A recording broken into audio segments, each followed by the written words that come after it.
Wired my family $72,000 over 5 years, but they smirked and mocked me. I stayed silent and began planning their financial funeral. They handed me a mug that said, "Stop asking why. Just pay and smile." I smiled, and 24 hours later, their phones were blowing up. Not with money, but consequences. They were phoning in a panic the following morning. My mother held up her wine glass and said, "Come on, it's funny," as the Easter centerpiece softly shaded her face. With an uncontrollable smile, I sat there in silence, holding that mug that Ashley had just given me. Stop asking why, just pay and smile. Everyone chuckled. Dad laughed too, from his side of the table. Ashley made a fictitious toast with her glass. She continued, "To our sponsor." And then, as if it were the joke she had been waiting all night to say, Mom added, "You're not our son, you're our sponsor." More than laughing, the words lingered in the air. I had recently sent $18,000 to pay for Mom's second root canal, Ashley's small fender incident that inexplicably required a whole bumper replacement, and their past due mortgage. After cutting short my work trip to attend to their emergency, I hadn't even finished unpacking. And now this. "Ashley," I uttered while clutching the mug in my hands. "Where did you even find this?" She smiled and said, "Oh, I had it custom made. Thought it fit. You're always stressing about why you're the one helping everyone. We just thought we..." First I glanced at my mother, then at my father. Mom grinned. "Don't be so sensitive. You've always been the generous one." Dad never even raised his head from his phone. "It's just a joke. Relax." "Correct. It's a joke. They joked last Christmas that since you essentially manage the household, I should deduct family expenses from my taxes. Or how, when I was promoted at work, they made a joke about upgrading their sponsor." I surveyed the table. Ashley was wearing her expensive pastel dress, which I bought for her after she said she couldn't afford an Easter-appropriate outfit. Dylan, her fiancé, stuffed his face as if it were a free buffet, which it was. Mom grinning as if she hadn't just used tears and shame to persuade me to settle her credit card bill. And Dad, not there as usual, unless someone needed funding, fixing, or signing something. Mom went on, "Isn't this nice? A real family holiday." It wasn't pleasant. It wasn't real at all. It was a show. And the entire show was sponsored by me. I gave them the smile they requested, and something silently and irrevocably broke inside of me at that very instant. This was not always the case. Or perhaps it was, and I was simply too preoccupied with trying to be helpful to see the rot taking hold. I was raised to believe that love was based on favors. That being the one who could be relied upon meant being the one who was loved. That they would eventually look at me the way they looked at Ashley if I put in enough effort, gave enough, and solved enough problems. However, I was mistaken. In actuality, they had owned Ashley from the beginning. Their miracle. Their pride. Their evidence that they were correct. I was also a resource. A backup plan. A moving safety net. An instrument that beats. It began slowly. It always does. I covered Ashley's rent for 3 months after her first venture failed. I paid for Mom's dental work twice when it became critical. Guess who kept the lights on at home when Dad's old friend was unable to repay a loan? Me. Always me. They also gave me the impression that I was making up for something each time I took the initiative. As if I owed them. Mom would add, "You know we gave up a lot to raise you," if I was hesitant to send money. Dad once said, "We didn't ask you to be successful so you could hoard it all," in response to my inquiry about reimbursing Ashley for her auto insurance. Ashley had her own version too. "It's not like we're strangers, we're family. You know I'd help you if things were reversed." However, they were never. Since I ensured they weren't, because I sacrificed my life to be the one who was never in debt, problems, or need. 6 months ago, the first real crack appeared. Ashley sobbed when she called me regarding Dylan's business. "It's falling apart," she cried. "If we don't cover the next round of equipment, he'll lose everything. Please, you know I'd never ask unless we were desperate." That following evening, I transferred $4,700. A week later, I noticed her in a picture at a posh winery, laughing, sipping a glass of wine, and Dylan flashing a Rolex next to her. "We weekend," reads the caption. Well deserved? I remained silent. Rather, I thought, perhaps it was sponsored. It might have been old. Perhaps she needed the respite. However, the pictures continued to appear. High-end footwear. Brunches. New iPhone. And then the Easter meal. Using the mug. The derision. The joke from the sponsor. After that night, I began going through my accounts. I traveled back 5 years. $72,850. I had given them that amount. Given, not borrowed. In gifts, bailouts, transfers, payments, and emergency coverage. When I saw the total, my hand trembled. I gave my bank a call. 3 joint cards were frozen. I updated all of my passwords on the internet. Established a fresh savings account. I transferred my remaining funds there. I received a text from Mom that evening. "Hey honey, can you send $600? I forgot to pay the HOA and they're threatening a fine, just till Monday." I didn't respond. Ashley 10 minutes later. "Mom says you're mad? Is this about the mug? Come on, don't be weird. It's just a joke. Nothing has changed." Then, "Mom at midnight. We didn't mean anything by it. You know we appreciate you. Don't make this a thing." I gazed at the display. Respect me? Like when they thanked me for driving 6 hours in the snow to pick up Dad from the emergency room because Ashley needed to go to the spa. For example, they didn't include me in the Maui family vacation since you wouldn't want to spend money on such a thing, right? No, this was not a show of gratitude. It was addiction. The version of me that paid discreetly and made no requests was the one they were addicted to. Withdrawal is cruel, all right. Ashley arrived to my flat early the following morning. She walked in like she owned the place as soon as I opened the door. "Seriously," she said abruptly. "You're ignoring us now?" My back was to the counter. "You mean like how you ignored my last raise, my last birthday, and every time I said I was overwhelmed?" She laughed. "You're making a scene over a joke mug." "No," I replied. "I'm making a scene over $72,000 and zero respect." She stopped talking after that. She blinked. "What are you talking about?" "I've tracked every penny I've sent in the last 5 years," I replied. "Every emergency. Every loan you never paid back. Every phone call that ended with me feeling like I owed you something." Defensive, Ashley crossed her arms. "We're family. You're supposed to help." "No," I replied. "I did help. I helped you stay comfortable while calling me uptight. I helped Mom pay off her cards while she called me paranoid. I helped Dad with his projects while he told people I was cold." She gave an eye roll. "This is so dramatic. What, you're cutting us off now? Going to punish us?" I grinned. "No," I muttered. I stopped asking why. And for once, I smiled while saying no. I couldn't get that smile off my face the remainder of the evening. Apparently, word got out quickly. Because the following evening, I received an invitation with the subject line, "Let's clear the air," for a family Zoom call. It was sent by Ashley.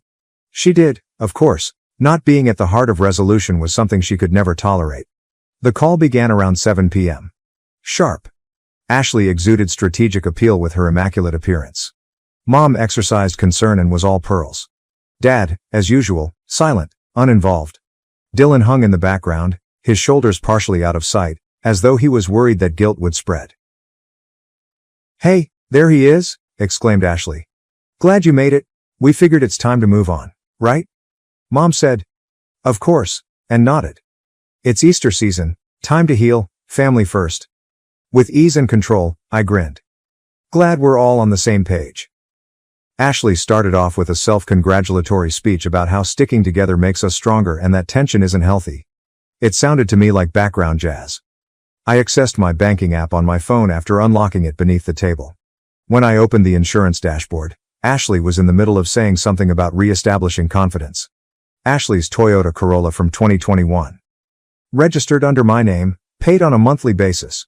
Automatic payment of $249. I selected cancel, confirm policy, then change tabs. DMV website, Ashley receives ownership from me. Submitted, let's get back to banking. A last flourish. Give Ashley $1. Message, I will never give you another money. Put it in a frame. Click. Completed. Her cell rang. She frowned, blinked, and looked down. What is this? I took a drink of my tea. I just took care of something important. Mom narrowed her eyes. What kind of important? I grinned and leaned in. Don't worry. You'll feel it by tomorrow. After that, I unmuted myself, selected leave meeting, and saw their bewildered, frozen faces disappear like vapor. My phone's chime verified everything. The money has been sent. Cancelled insurance. Transfer of title. Additionally, Ashley received a legal email in her mailbox informing her that she was now the proud owner of her own mess. At precisely 9:17 in the morning, Ashley's vehicle vanished from her driveway. She texted me as soon as she noticed it, so I know that. Ashley. Have you canceled my policy? Ashley. Really? Ashley. I've lost my automobile. Towed. Ashley. It's insane. Give me a call now. I didn't respond. After an hour, my mother began phoning. Next, my father. Then Dylan. In less than an hour, 8 calls were lost. I was aware of what would happen next. We need to talk, Dad texted. 5 p.m. on Sunday. Only family. No justifications. Excellent. I arrived without a smile on my face, guilt-free, without regrets. I knew they would all be there, and they were. My mother, with her arms folded like a disgruntled educator. My father, hands on his lap, tense. Ashley, hair disheveled, phone gripped like a weapon, no car keys visible. Dylan, silent, pale-eyed, and flitting, sat off to the side. Sit, Dad muttered. I remained upright. Mom yelled, "You think this is funny? What you did to your sister? The humiliation? The danger?" I arched my eyebrow and asked, "Danger? You mean finally making her responsible for her own property? That kind of danger?" Ashley's voice was shrill and scared as she jumped in. "You had my car towed." "No," I replied. "You had your car towed. I just stopped paying for it." I took a big, well-organized, color-coded folder out of my bag. Saying, 1.72, $850, I placed it flat on the coffee table. That's how much I've given this family over the last 5 years. Everyone fell silent. I'm not asking anymore. I'm demanding repayment. With a harsh, trembling laugh, Mom laughed. "You can't be serious." "Oh, I am," I replied. "For the first time in my life, I'm dead serious." I opened the folder. Included are well-highlighted bank statements, transfer logs, Zelle screenshots, and auto payment plans. "I've split the amount between the 3 of you," I said. Mom. $23,700. Ashley. $38,600. Dad. $10,550. "I expect a payment schedule. I'll give you 90 days. Dad got to his feet, his voice low and irate. "You think you can treat your family like debtors?" "No," I replied. "I think you've been treating me like an ATM with a guilt complex. I'm just doing the math." Ashley gave an eye roll. "So what? You're keeping score now? You said you were doing all this out of love. And you said you respected me. Then you gave me a mug that said stop asking why, just pay and smile." I grabbed another document and slid it in their direction. "Remember that emergency line of credit I opened for the family 3 years ago? The one Mom called just a formality?" I looked at the signature. "It's binding, legally. So yes, I can sue." The space was still. Dylan said something to himself. "What?" yelled Ashley. He glanced back at her after glancing at me. His voice wavered. "I told you this would happen. I told you he'd fight back." "You told him?" she yelled out. "Are you kidding me? I trusted you." He stated, "You said he'd never push back. That he was too soft." Ashley's mouth quivered. Once more Mom jumped in. "You're overreacting. You're going to destroy this family." "No," I replied. "I'm just closing my accounts." I then took out the $1 transfer printout. I let it fall to the table. "Transaction note, I will never give you another money. Put it in a frame." I walked toward the door and added, "And if you think this is betrayal, then you haven't even begun to understand what losing me actually means." As I walked away, nobody spoke. They were unable to do it for the first time. The quiet was deafening. No one reached out when I left that living room with my folder and their jaws on the floor. No angry texts, no calls of guilt. Ashley didn't even post one passive-aggressive meme. It was joy. My phone was silent for the first time in years. Quiet not because they were ignoring me, but because I had earned it. I wasn't frozen. I had freedom. Even while I would love to say that I moved on right away, doubt did start to creep in 3 days following the showdown. While deciding whether to switch brands to save money, I was standing in front of the oat milk section at the grocery store when I had the idea, what if I was too harsh? What if I had been able to manage it better? Then, as if on cue, my phone buzzed. Ashley was the one. "Ashley. Mom's blood pressure went up, just so you know. She claims that the stress you produced is the reason." It was there. Like the head of a snake. Emotional coercion, guilt, and blame were all remnants of the old cycle. I didn't flinch this time, though. "Me" was the second word I typed back. Blocked. I meant it too. The consequences were immediate. Mom unexpectedly arrived at my apartment building 2 days later. Only because I was buzzed by the front desk did I know. She says she's your mother and it's an emergency. I didn't even inquire about the nature of the situation. Tell her the sponsor's out of service? That was all I said. However, their desperation wasn't the most outrageous thing, it was the pleasure it brought. I was returning to the gym, improving the quality of sleep, making food without causing tension. I'm browsing my financial app. I felt as though my flat had been holding ghosts that I had been unaware of until I expelled them. Then one evening, I received an unexpected message. Ashley didn't say that. Not from my folks. From Dylan. Dylan. Can we have a conversation? I realize this is strange. I spent some time looking at the screen. I couldn't tell if it was bait or not. I couldn't be certain if he was a puppet. But I was intrigued. Speak. Not a favor. Not guilty. Simply speak. Dylan. I understand. I do. I have a message for you. By themselves. The following day, we decided to meet in a coffee shop. Land that is neutral. He appeared as though he hadn't had any sleep in a week. He sat down and began, I'm not here to defend Ashley. Good, I replied, because I'm not interested in hearing it. He gave a nod. I'm here because I think I'm done too. I took notice of that. I watched her lie to your face. I watched your parents let it happen. And I kept waiting for them to show some decency. But they didn't. Now she's talking about suing you for emotional distress, he said, running a hand through his hair. I blinked.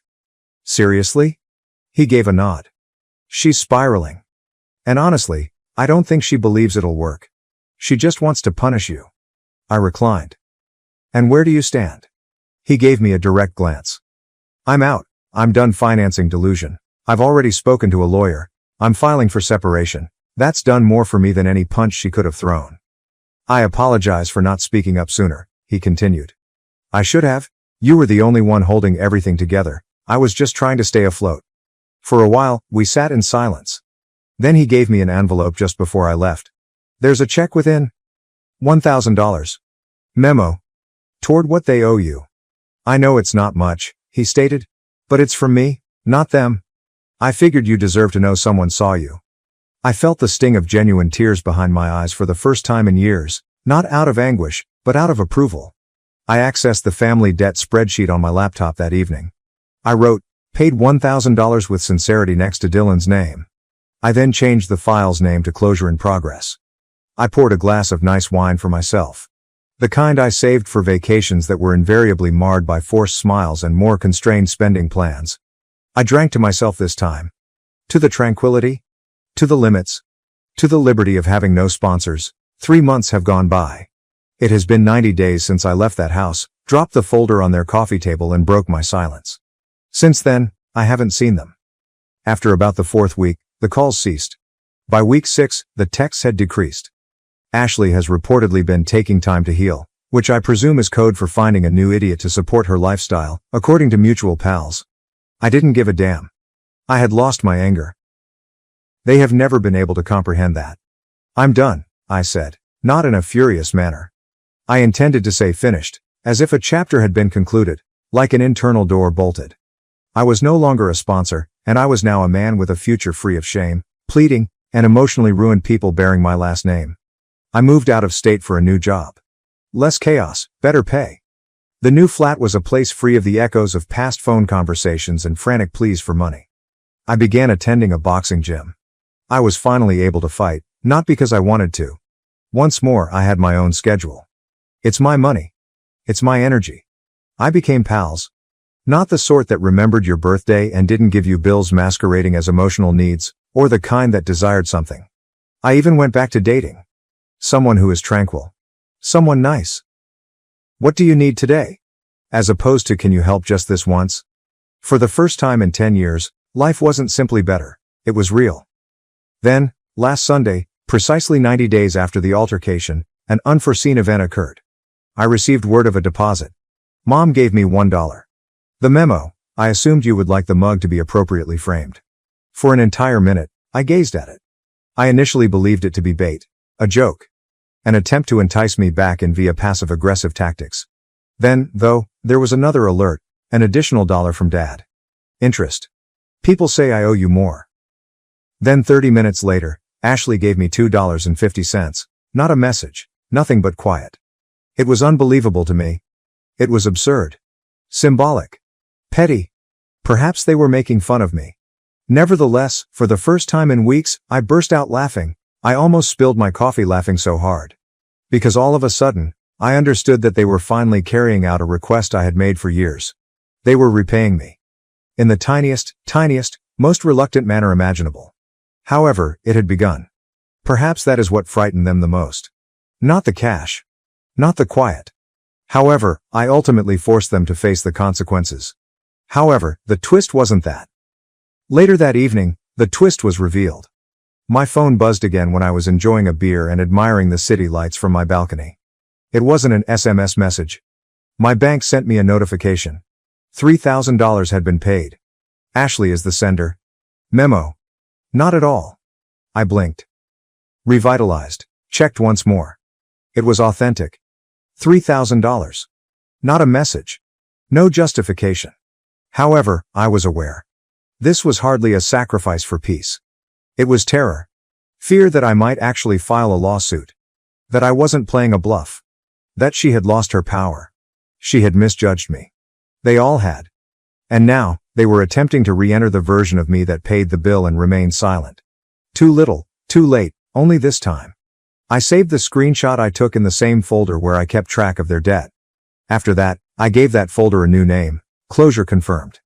I gave $1,000 of that money to a nearby women's shelter the following morning. I transferred the remaining funds to a fresh savings account called Rebuilt from Ash. Because this narrative was just that. Not retaliation. Not discipline, recovery.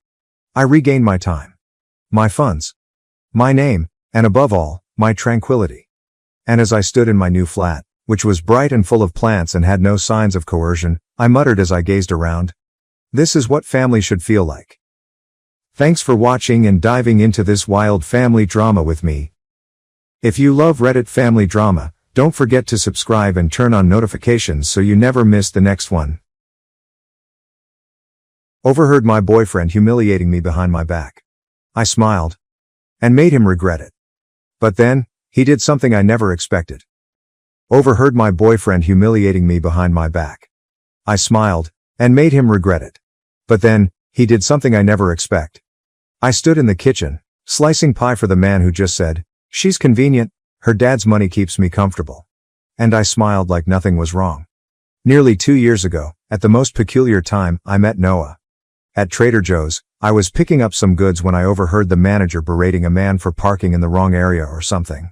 The manager was being like a complete jerk about it, pointing and getting red-faced in front of everyone. Noah, the man, simply stood there looking ashamed. To be honest, I have no idea what possessed me, but I intervened and said something like, "Maybe we should all just take a breather, the parking signs are confusing." The manager gave me a fierce look but moved away. As we were checking out, Noah asked if he could buy me coffee as a thank you because he seemed so relieved. We clicked right away.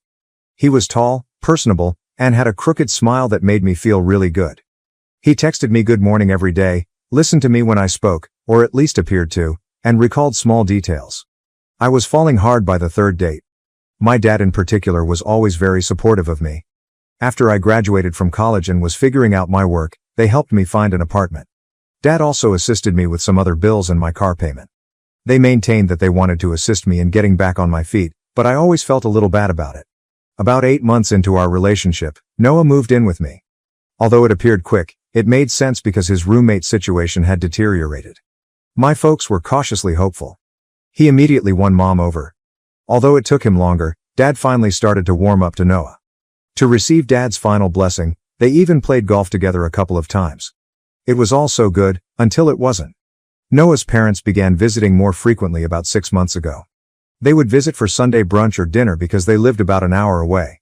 Emma, his mother, was constantly praising my place, my cooking, or anything else. Arthur, his father, was more reserved but still courteous. I suppose they were all right, but there was always something strange about them, as if they were acting instead of being themselves. "You have such a warm atmosphere here. It's been so long since we felt like a family." Emma broke down in tears as she surveyed my living room during one of these visits, and Arthur nodded in agreement, adding that their Noah is simply adorable and they hope we stay together for a very long time. I grinned and thanked them, but it felt strangely intense. In hindsight, I missed some of the signs. Noah would joke about how he'd hit the lottery with me or make small remarks about my dad's generosity. When we received something new for the flat, he would immediately text his folks. How, despite his frequent discussion of his ambitious aspirations, he never appeared to be actively seeking out better employment prospects. I became aware of trends. Noah would either be silent or shift the conversation whenever the subject of money or careers came up while we were with my parents. Noah would get really engaged and start asking specific questions whenever my dad talked about his business. Later, when we were by ourselves, he would make small jabs about my dad being old money or traditional. He mumbled something about his ex having beauty but not stability after seeing a picture of her on Instagram one evening when we were browsing through it together. He simply kissed my forehead and stated, "I am the whole package," when I inquired what he meant. I recall feeling strange about it. I began to listen more intently. He would frequently be on his phone, grinning at texts, but he would put it face down if I were close. I once caught a peek of him emailing someone about how his financial situation was improving. He said it was just his friend discussing a new job when I questioned him. I wanted to think he was real. On 3 separate occasions, I heard brief phone conversations with his mother in which he stated things like, "It's comfortable," or "I'm just holding on for now." Every time he saw me, he would abruptly change the subject and start chatting loudly about plans for the weekend or what to eat for dinner. I began recording sporadic talks while he was on the phone after the 3rd time. Something seemed strange, and I needed to know if I was being overly suspicious or if my gut was correct. I realize it sounds really intrusive. I mostly didn't catch anything. Simply having casual discussions with pals about plans or sports. The meal at his parents' residence followed. They invited us to join them for this elegant dinner, which included steaks, salads, champagne, and more. Emma repeatedly touched my arm and expressed their happiness that Noah had found someone so encouraging. Since they had already met multiple times, it felt strange when Arthur inquired about my dad's business. I volunteered to cut Emma's baked pie after supper. Leaving my phone on the dining room table, I headed to the kitchen. However, I began recording the voice memo before I left. I simply had to know. A partial wall divided the dining room from the kitchen, so I could hear them but they couldn't see me. As I was cutting the pie, I heard Noah chuckle, the same laugh he makes when he wants to win someone over. Even though his voice grew softer, I could still hear everything he said. "She's convenient. Her dad's money keeps me comfortable while I figure things out." On the knife, my hands froze. I may have briefly stopped breathing. He said, "I'll stick around long enough to squeeze what I can out of her, then I'll find someone worth showing off." I heard Arthur snort, as if he found it funny. Then came the quieter but unmistakable words of Emma. "Just don't get her pregnant." Noah once more. God, no. Can you imagine being tied to her family forever? Her dad is an arrogant old goat. If it wasn't for the money, I wouldn't even say hello to him. My entire body was on fire as I stood there with the knife. I wanted to hurl something, yell, or leave and never return. However, I continued to carve the pie instead. Slice by slice. Triangles that are perfect. I can't even recall considering it. I just completed it. Grinning, I returned to the dining room with dishes in hand. After putting the pie down and giving them each a slice, I took a seat in my chair. Noah kissed my cheek and wrapped his arm around me. I didn't recoil. I simply asked Emma about her garden while grinning. The remainder of the night is a haze. I recall kissing Noah in the vehicle on the way home, helping to clean up, and laughing at their jokes. Before we departed, I recall taking my phone off the table. He kicked off his shoes and flopped on the couch as if nothing had happened as I opened the door to our apartment, the one my parents were paying for. Because it was to him? That evening, I refrained from confronting him. Or the following day. I simply observed him. I observed how, when he believed I wasn't looking, he would check my dad's social media sites. I noticed that anytime our fridge was running low, he would recommend that we go see my parents. I noticed that when my dad was around, he would bring up his college loans. A week went by. I didn't get much sleep. I kept playing the recording again because I thought I might have misheard or misinterpreted it. However, no. His words were very clear. She's convenient. Her dad's money keeps me comfortable. I'll find someone worth showing off. I stopped eating a lot. Ceased speaking unless absolutely necessary. I would shut myself in the restroom and simply sit on the floor, attempting to think of something to do. Noah was aware that something was wrong, but he appeared irritated rather than worried. He kept asking if I was being dramatic or if I was on my period. At last, Mom made the breakthrough. One afternoon when Noah was out with friends, she dropped by without warning, took one look at me, and set me down at the kitchen table. She looked into my eyes and said, "What's going on with you and Noah? Is he behaving normally?" I wasn't in tears. I had stopped sobbing. All I felt was emptiness. I said, "Do you want to hear it?" "Yes," she replied. "Of course, just don't interrupt, okay?" I took out my phone, launched the voice memo app, and pressed the play button. Noah's voice filled the kitchen as we sat in stillness. "She's convenient. Her dad's money keeps me comfortable." Mom's expression turned blank. And when the recording got to "arrogant old goat," she started to shake. She remained silent for what seemed like an eternity after it was over. Then she got up, went to the corridor, and picked up her coat. "Don't let him come back here tonight," she replied. I said, "Where are you going?" "To your father." "Wait here." After she went, my phone buzzed with a text from Noah, and I sat by myself in the kitchen, joining the boys for drinks. "BB returned late. Avoid waiting up." I didn't answer. Rather, I launched my laptop and began compiling a list. The initial update: I am so grateful to all of you SM for your encouraging remarks on my previous post. I didn't think this would blow out the way it did. Since some of you requested updates, this is what transpired following the arrival of my parents. My dad has never been so silent in my life.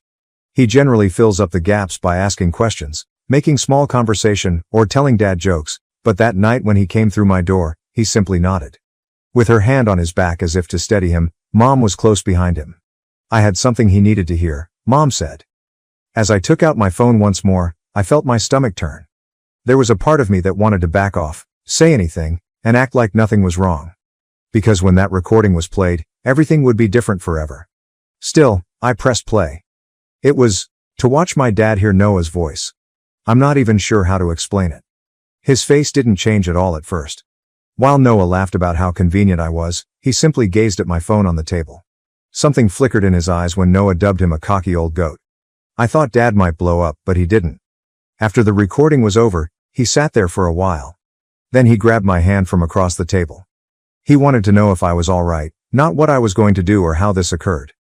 To tell the truth, I didn't anticipate that inquiry. I hadn't given much thought to whether I was okay because I had been so preoccupied with the betrayal and my next course of action. And the response was no. I wasn't. That's when I started crying. I'm crying a lot. For the first time since listening to the tape. Dad just let me cry as he squeezed my hand. Mom's answer to everything is tea, which she made. Dad inquired about the recording's date of origin once I had finally calmed down. I informed him that a week had passed. As if that made sense, he nodded. Then he inquired as to Noah's current location. I looked at my phone. He sent 3 more texts. Getting a second chance. "Hello," Mike says. "Babe, don't wait up. So typical, so unaware." I informed Dad Noah that he would not return for hours since he was out drinking with buddies. At that point, Dad's attitude shifted. He inquired if I had my laptop after he straightened up in his chair. I picked it up off the couch, where I had left my to-do list open. He gave it a quick look and grinned a little. It turns out that our thoughts were similar. For the next 2 hours, we worked on our plan. Specific actions. Not only irate responses. Dad was meticulous, using his phone's notes app to create his own list. It was strange. Instead of the anger I had anticipated, I experienced a concentrated, composed approach to problem solving that was strangely more passionate than any yelling. The apartment is the first item on the list. Dad was paying the rent and co-signed the contract. At my table, he made a call to the property management firm. He clarified that he had to sign a new lease in my name alone and end the existing one. Dad interrupted the leasing agent as she attempted to clarify that there would be costs and paperwork. He assured her, "I'll pay whatever fees are necessary. I need this done immediately." He suggested that if it would help expedite things, he could visit the office first thing tomorrow morning when she hesitated. All of a sudden, she was a lot more understanding. The automobile comes next. My automobile, which Dad helped buy for, had been driven by Noah. Dad called again, this time to our insurance representative. He instantly withdrew Noah from my policy. After that, he went into his Progressive app and modified the payment details to originate from my account rather than his. He clarified that although he would still assist me with the expense, the account had to be entirely in my name. Mom assisted me in compiling a list of everything that belonged to Noah in the flat while Dad worked on the financial matters. There wasn't much. Hygiene, his gaming gear, and a few clothes. I owned most of the cookware and furniture, or we had purchased it together with funds from my parents. I had another memory. Catalina, Noah's sister, was employed by my dad's business. About 6 months prior, she had been employed, immediately following Noah's casual statement to my dad that his sister was seeking a new opportunity. As a favor to me, Dad had interviewed her and offered her a job. I was hesitant to mention it. Somehow, it felt petty. On my laptop, however, Mom saw me typing and erasing something. Dad's face hardened when I eventually informed them about Catalina. Once more, he picked up his phone. Dad sent an email to HR requesting them to evaluate Catalina's job as part of an impending restructuring, but he didn't terminate her right away because he's not that sort of person. He made it apparent that although she shouldn't be let go without reason, if budget cuts were necessary, her job should be viewed as non-essential. When I put it like this, it seems heartless, but the truth is that Catalina had been relying on her relationship with Dad and me. She was at best mediocre at her job, frequently arrived late, and took long lunches. Noah was the only reason she hadn't already been placed on a performance plan. We proceeded to the final topic, the confrontation, at around midnight. Mom recommended that we wait until the morning, but Dad wanted to call Noah's parents at that time. I concurred. We all needed to be calm for that discussion, and I was tired. Dad insisted on staying the night even though he grudgingly agreed. Dad assisted me in changing the locks while Mom went home to fetch their overnight luggage. Fortunately, we only needed to reset the code using the apartment app because our building had those electronic keypad locks. As we erased Noah's access, I felt lighter. That night, I gave my parents the bedroom by sleeping on the couch. Noah and I had shared a bed, but I didn't want to sleep in it. My phone began to explode with texts at around 3 in the morning. The dark code isn't functioning. What the fuck, Amelia? Are you serious now? It's chilly, let me in. Amelia, pick up the phone. I placed my phone on the coffee table, face down, and put it on mute. I slept soundly for the first time in a week. Dad prepared pancakes in the morning as if it were any other Saturday. We spoke about the weather and checked our phones while eating at the kitchen table. It seemed unreal, like if we were pretending to be normal. By 5 in the morning, Noah had finally stopped texting. I assumed he had crashed at a friend's house. Dad decided it was time to call Noah's parents at around 10 o'clock. My stomach knotted up once more. Mom gave me a shoulder squeeze and assured me that I had done nothing wrong. It wasn't necessary for me to feel guilty. Dad prepared a FaceTime call on his phone. 3 rings later, Emma's face came into view. She initially appeared perplexed, but when she realized who we were, she forced a cheerful smile. Arthur was reading a newspaper in the background, as I could see. Emma's greeting was upbeat, until she noticed our faces. Her smile wavered as she summoned Arthur over. He frowned a little as he joined her on television. Dad didn't waste time making small talk. He just played the recording after asking if they wanted to hear anything fascinating. It was another to see their faces alter as they heard their own voices. Emma quickly put her palm to her mouth. Arthur scowled more deeply. The fact that Noah had been caught saying it did not appear to startle either of them. Emma started making excuses as soon as the recording was over. It was just talk, she argued. Noah didn't mean any of it. They were just joking around. Arthur made an effort to appear serious and disillusioned, as though this was also new to him. Dad interrupted them after they had been babbling for around 30 seconds. He explained everything in detail. They were taking Noah out of the flat lease. My car was taken away from him. The end of all financial assistance was imminent. The corporation was evaluating Catalina's job. Emma's expression fell flat. With sad eyes, she turned to me and begged me to change my mind. Didn't you know how much Noah loved you? Weren't you planning a future together? Everyone says things they don't mean sometimes. I simply stared back at her, the woman who had laughed behind my back and grinned in front of me. Who had warned her son against getting me pregnant as it would make him a member of my family. Who, believing me unworthy of her son, had sat at my table and consumed my meal. Leaning into the frame was Mom. Then she instructed Emma to keep her mouth shut. Now nobody was grinning. Goodbye, she said. Before they could answer, Dad hung up. For a while, the three of us sat in silence. Then a text from Noah buzzed through Dad's phone. Where had I gone? Why was he unable to enter the apartment? What on earth was happening? Dad wrote a reply, sent it after showing it to me for approval. Amelia is an expert. The building management will pack your belongings and leave them with you. Never get in touch with her again. The following several hours were devoted to packing up Noah's belongings. Handling his belongings in light of what I now understood seemed odd. I used to sleep in his favorite hoodie while he was abroad. I got him this coffee mug for Christmas. The framed picture of us from our beach vacation last summer. Something about it felt tainted. When we heard shouts coming from outside, Mom and I had just completed taping up the final box. Noah was buzzing my apartment repeatedly from the front steps of the building when I peered out my second-floor window. His clothing was rumpled, his hair was disheveled, and he was red-faced from either booze or rage. He looked like hell. Dad went to peek out the window. Noah began shouting more loudly as soon as he saw him. Did Dad have the right to keep him locked out? He also called this place home. Dad simply shut the blinds and shook his head. After about 20 minutes, the humming ceased. Noah was sitting on the steps with his head in his hands as I looked through the blinds. There was a tiny, foolish part of me that felt sorry for him. But then I realized, she's practical. I'm comfortable because of her dad's wealth. I'll find someone to brag about. As we had agreed, Dad got Noah's boxes into his car at about 4 p.m. and drove them to the building manager's office. I stayed in the apartment with Mom, bouncing at every sound. We hardly ate the pizza we ordered for supper. I had finally come to terms with the truth of what was happening. My life has been a lie for 2 years. After 8 minutes, the buzzer sounded once more. I looked at my phone's security camera footage. Noah had returned, and his appearance had gotten worse. I chose to answer the intercom this time. He pleaded with me to release him, his speech garbled. He urged that we speak. There had been a miscommunication. He became much more irate when I took a while to reply. Did I truly have more faith in my parents than in him? Did I really act like a daddy's girl? Was I really wasting 2 years on a pointless discussion? I inhaled deeply before speaking. He had called me conveniently, and I informed him that he intended to take advantage of me before abandoning me for someone he could brag about. That he had laughed about it with his parents. A protracted hush ensued. Then his voice was entirely different. Abruptly, he sounded sober and calculating.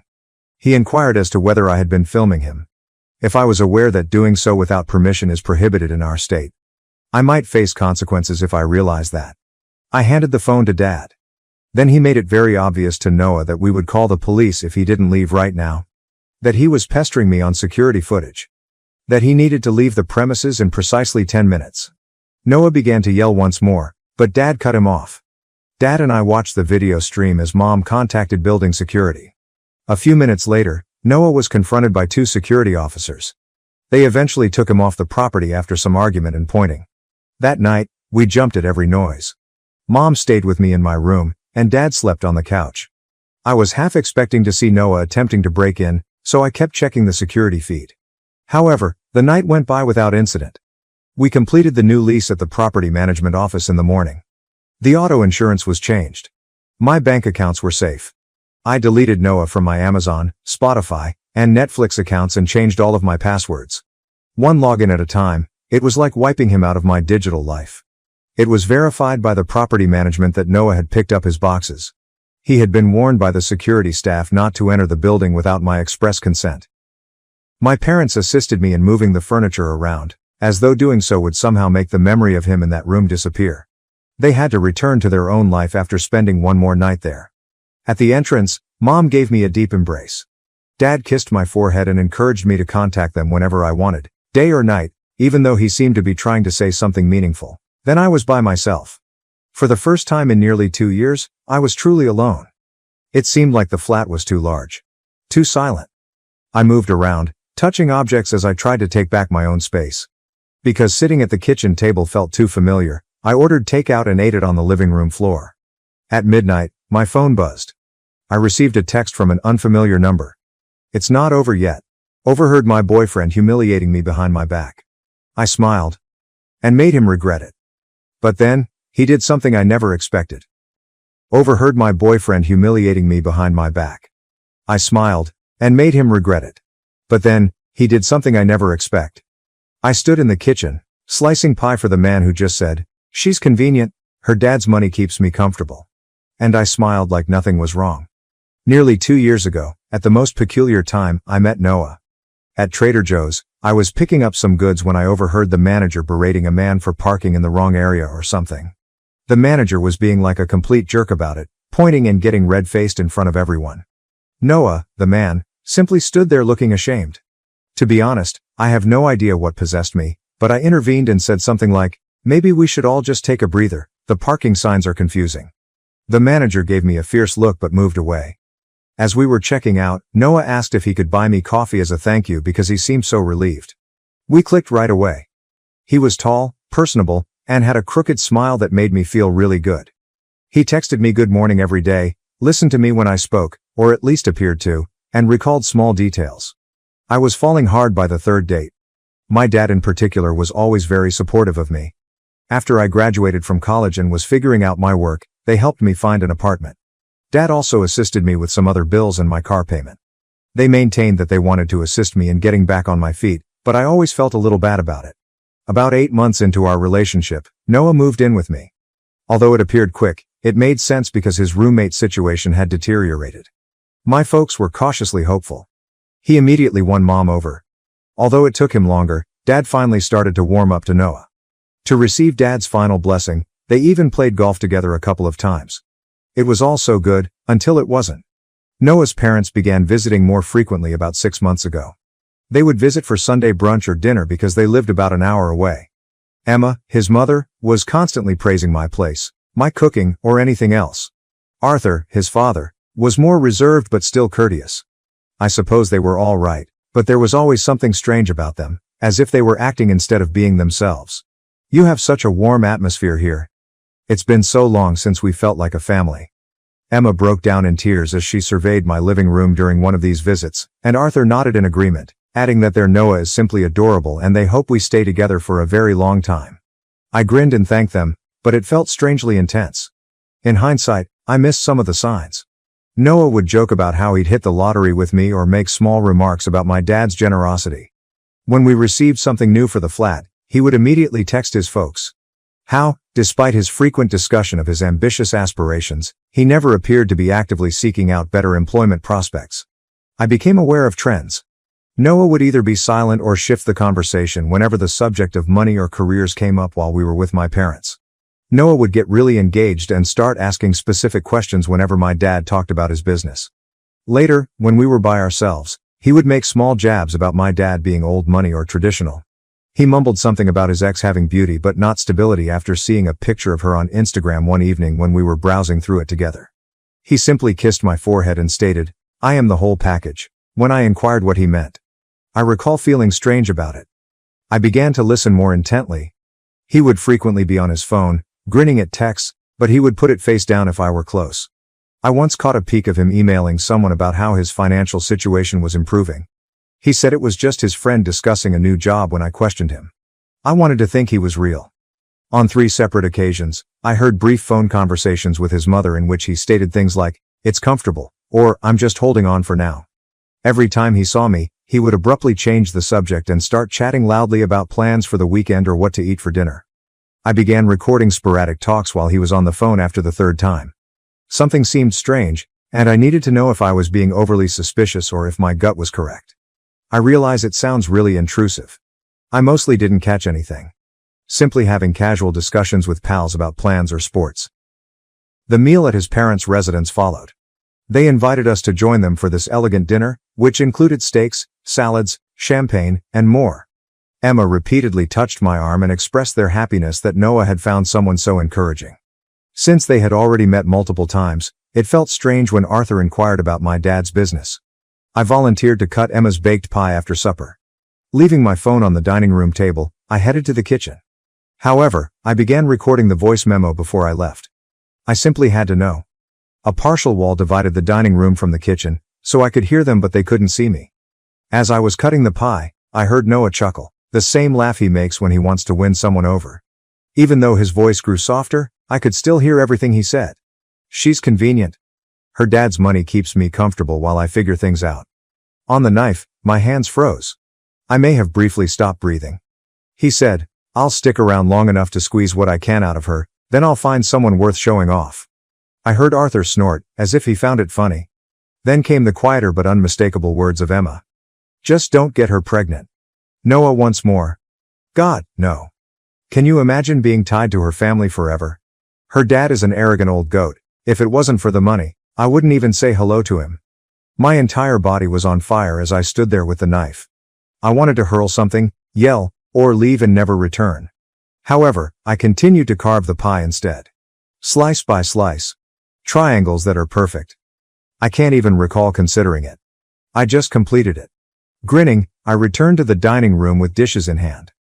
After putting the pie down and giving them each a slice, I took a seat in my chair. Noah kissed my cheek and wrapped his arm around me. I didn't recoil. I simply asked Emma about her garden while grinning. The remainder of the night is a haze. I recall kissing Noah in the vehicle on the way home, helping to clean up, and laughing at their jokes. Before we departed, I recall taking my phone off the table. He kicked off his shoes and flopped on the couch as if nothing had happened as I opened the door to our apartment, the one my parents were paying for. Because it was to him? That evening, I refrained from confronting him. Or the following day. I simply observed him. I observed how, when he believed I wasn't looking, he would check my dad's social media sites. I noticed that anytime our fridge was running low, he would recommend that we go see my parents. I noticed that when my dad was around, he would bring up his college loans. A week went by. I didn't get much sleep. I kept playing the recording again because I thought I might have misheard or misinterpreted it. However, no. His words were very clear. She's convenient. Her dad's money keeps me comfortable. I'll find someone worth showing off. I stopped eating a lot. Ceased speaking unless absolutely necessary. I would shut myself in the restroom and simply sit on the floor, attempting to think of something to do. Noah was aware that something was wrong, but he appeared irritated rather than worried.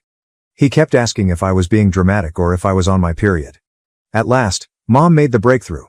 One afternoon when Noah was out with friends, she dropped by without warning, took one look at me, and set me down at the kitchen table. She looked into my eyes and said, "What's going on with you and Noah? Is he behaving normally?" I wasn't in tears. I had stopped sobbing. All I felt was emptiness.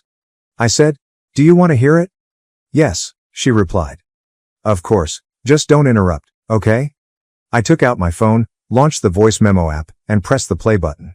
Noah's voice filled the kitchen as we sat in stillness. "She's convenient. Her dad's money keeps me comfortable." Mom's expression turned blank. And when the recording got to arrogant old goat, she started to shake. She remained silent for what seemed like an eternity after it was over. Then she got up, went to the corridor, and picked up her coat. "Don't let him come back here tonight," she replied. I said, "Where are you going?" "To your father." "Wait here." After she went, my phone buzzed with a text from Noah, and I sat by myself in the kitchen, joining the boys for drinks. "BB returned late. Avoid waiting up." I didn't answer. Rather, I launched my laptop and began compiling a list. The initial update: I am so grateful to all of you SM for your encouraging remarks on my previous post. I didn't think this would blow out the way it did. Since some of you requested updates, this is what transpired following the arrival of my parents. My dad has never been so silent in my life. He generally fills up the gaps by asking questions, making small conversation, or telling dad jokes, but that night when he came through my door, he simply nodded. With her hand on his back as if to steady him, Mom was close behind him.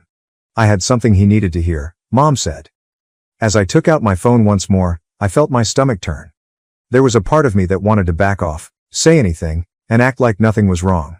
Because when that recording was played, everything would be different forever. Still, I pressed play. It was to watch my dad hear Noah's voice. I'm not even sure how to explain it. His face didn't change at all at first. While Noah laughed about how convenient I was, he simply gazed at my phone on the table. Something flickered in his eyes when Noah dubbed him a cocky old goat. I thought Dad might blow up, but he didn't.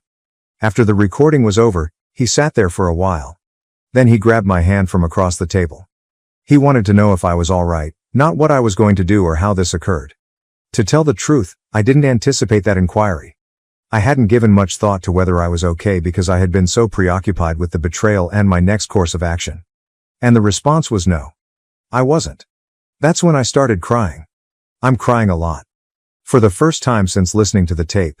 Dad just let me cry as he squeezed my hand. Mom's answer to everything is tea, which she made. Dad inquired about the recording's date of origin once I had finally calmed down. I informed him that a week had passed. As if that made sense, he nodded. Then he inquired as to Noah's current location. I looked at my phone. He sent 3 more texts. Getting a second chance. "Hello," Mike says. "Babe, don't wait up." So typical, so unaware. I informed Dad Noah that he would not return for hours since he was out drinking with buddies. At that point, Dad's attitude shifted. He inquired if I had my laptop after he straightened up in his chair. I picked it up off the couch, where I had left my to-do list open. He gave it a quick look and grinned a little. It turns out that our thoughts were similar. For the next 2 hours, we worked on our plan. Specific actions. Not only irate responses. Dad was meticulous, using his phone's notes app to create his own list. It was strange. Instead of the anger I had anticipated, I experienced a concentrated, composed approach to problem solving that was strangely more passionate than any yelling. The apartment is the first item on the list. Dad was paying the rent and co-signed the contract. At my table, he made a call to the property management firm. He clarified that he had to sign a new lease in my name alone and end the existing one. Dad interrupted the leasing agent as she attempted to clarify that there would be costs and paperwork. He assured her, "I'll pay whatever fees are necessary. I need this done immediately." He suggested that if it would help expedite things, he could visit the office first thing tomorrow morning when she hesitated. All of a sudden, she was a lot more understanding. The automobile comes next. My automobile, which Dad helped buy for, had been driven by Noah.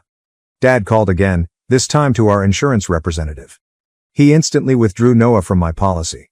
After that, he went into his Progressive app and modified the payment details to originate from my account rather than his.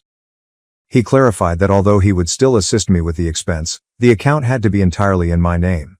Mom assisted me in compiling a list of everything that belonged to Noah in the flat while Dad worked on the financial matters.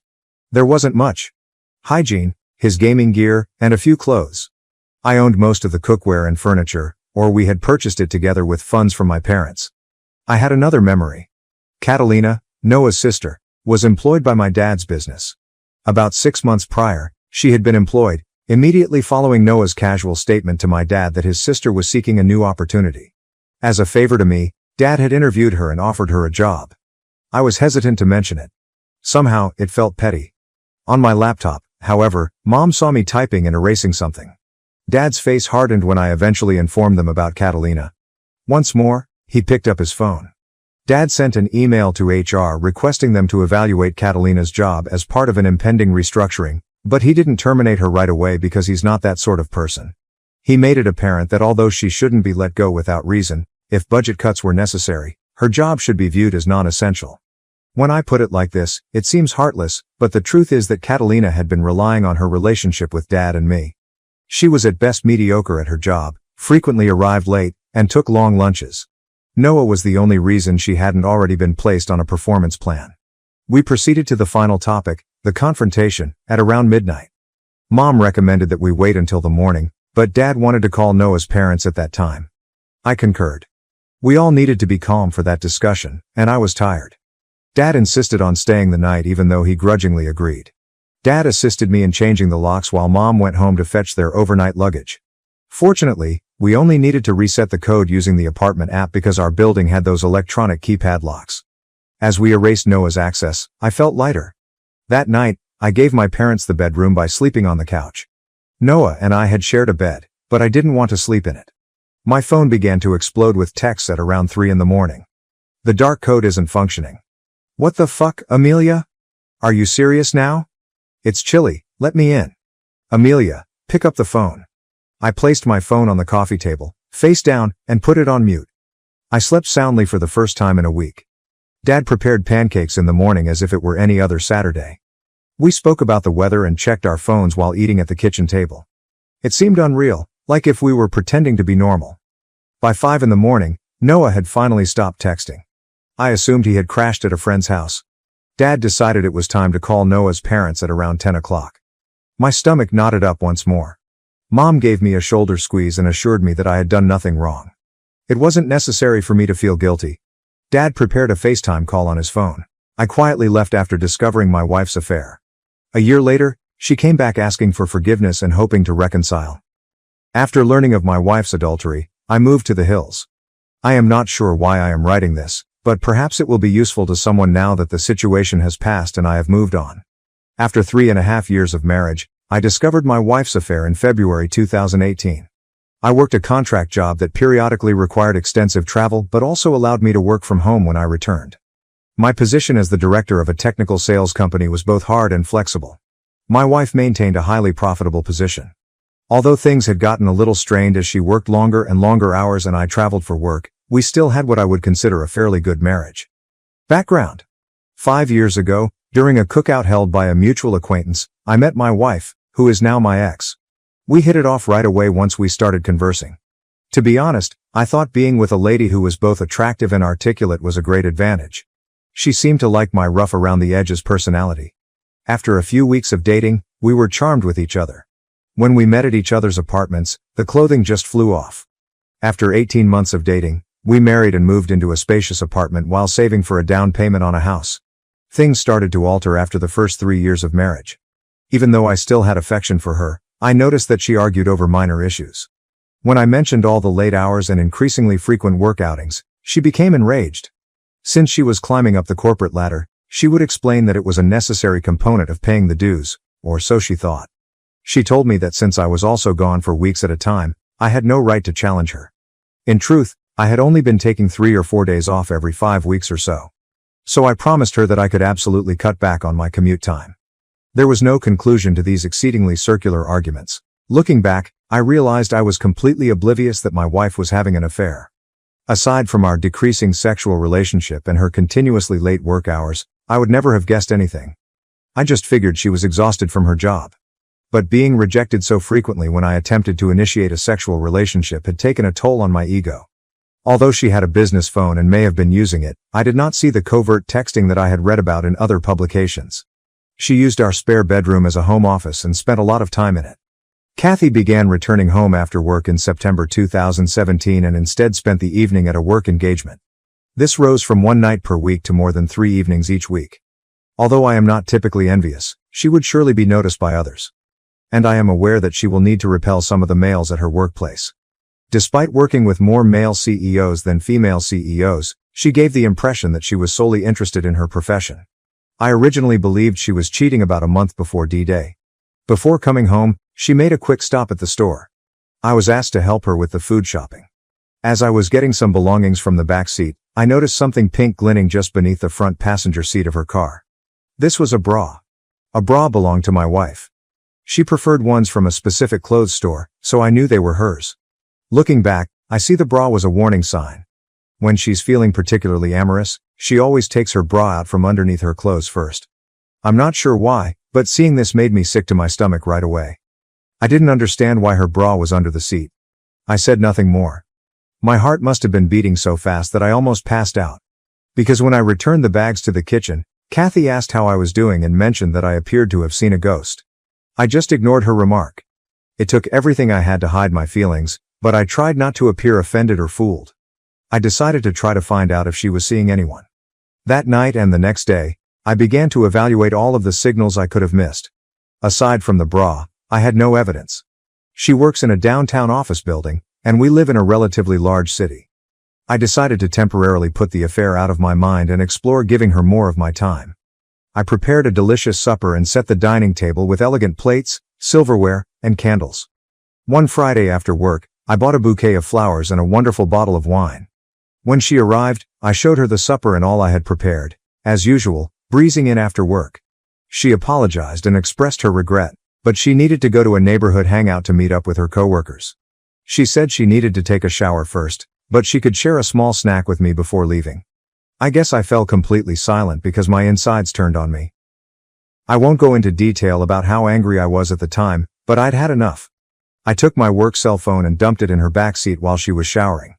I had considered using my own phone to trace her. I then went into the kitchen and tossed away the food and flowers.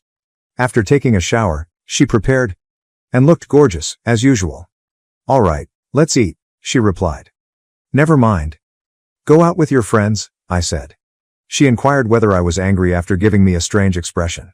"I'm sad that you never want to do anything with me, I told you." She became agitated and remarked cynically on my short fuse, ordering me to quit acting like a child.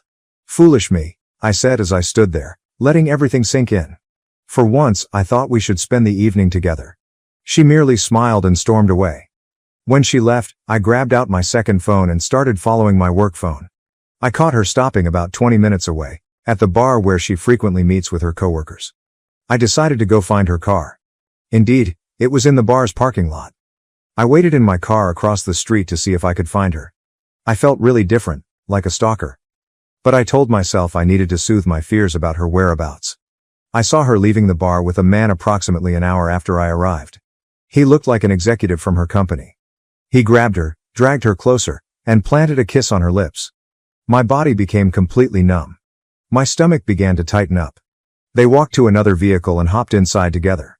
When their car pulled away, I attempted to catch up with them. You guessed. They drove to a hotel 10 minutes away. As I parked on the street next to the hotel, I observed them depart the car holding hands and walk inside. I had seen enough. I felt ridiculous. I started banging the steering wheel with my fist. That was it.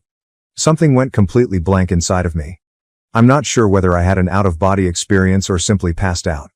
However, as I regained consciousness, I felt the want to drink. At this point, my life took an unexpected turn. I'd just begun driving, out of town, replaying all I had just seen.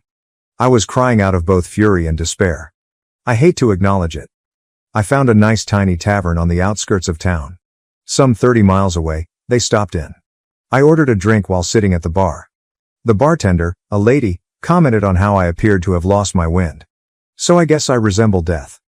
I responded, partly smiling. You could say that. A man sat beside me and began a chat. Even though I didn't feel like speaking, something about this guy made me feel at peace. We initiated a chat, and finally, my wife's unfaithfulness came up. I told him I just wanted to get away from her and forget about her. You're not alone, buddy, he answered, patting my back. After giving me a cursory look, he said, I went through that a few years ago.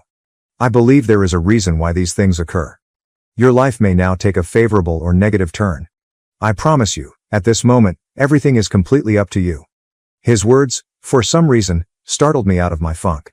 Despite being conscious of my agony, I've always had the ability to see things rationally, and he was totally right. We introduced ourselves. Rye was his name. I truly liked his salt-of-the-earth attitude, even though he was more of a country boy. Are you planning to move out? He inquired.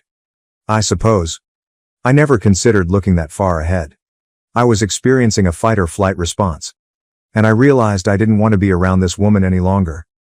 I've got an idea. And I sympathize with your situation, Rye said. When the time comes, I have a mobile trailer on my land, in case you feel the need to go, Rye told him. It might take some effort and isn't very excellent. Why don't you come and see if you can envision yourself short-living in anything like that? I'll give you a great deal on it, at the very least. You could even park it on a beautiful piece of land I own. I'd be grateful if you could watch it for me. It may be helpful to get out of your current situation. Only a thought. I took a while to grasp his concept. Hell, honey, if I could have escaped my insane ex-husband years earlier, I would have jumped at the chance to go live in his trailer, or anywhere, just to get my head on track. The bartender, who had been listening in, added his own comment. Perhaps this is just what I needed. But I felt like I'd strayed into the twilight zone. Yes, I will think about it. Maybe check it out, I said to Rye. After a time, we broke up and planned to meet at his house in a few days. I began to feel as though I had some perspective. And an opportunity to escape what I thought was dreadful grief and horror. I knew one thing for certain. I'd never want to spend time with my wife again. I find cheating nasty.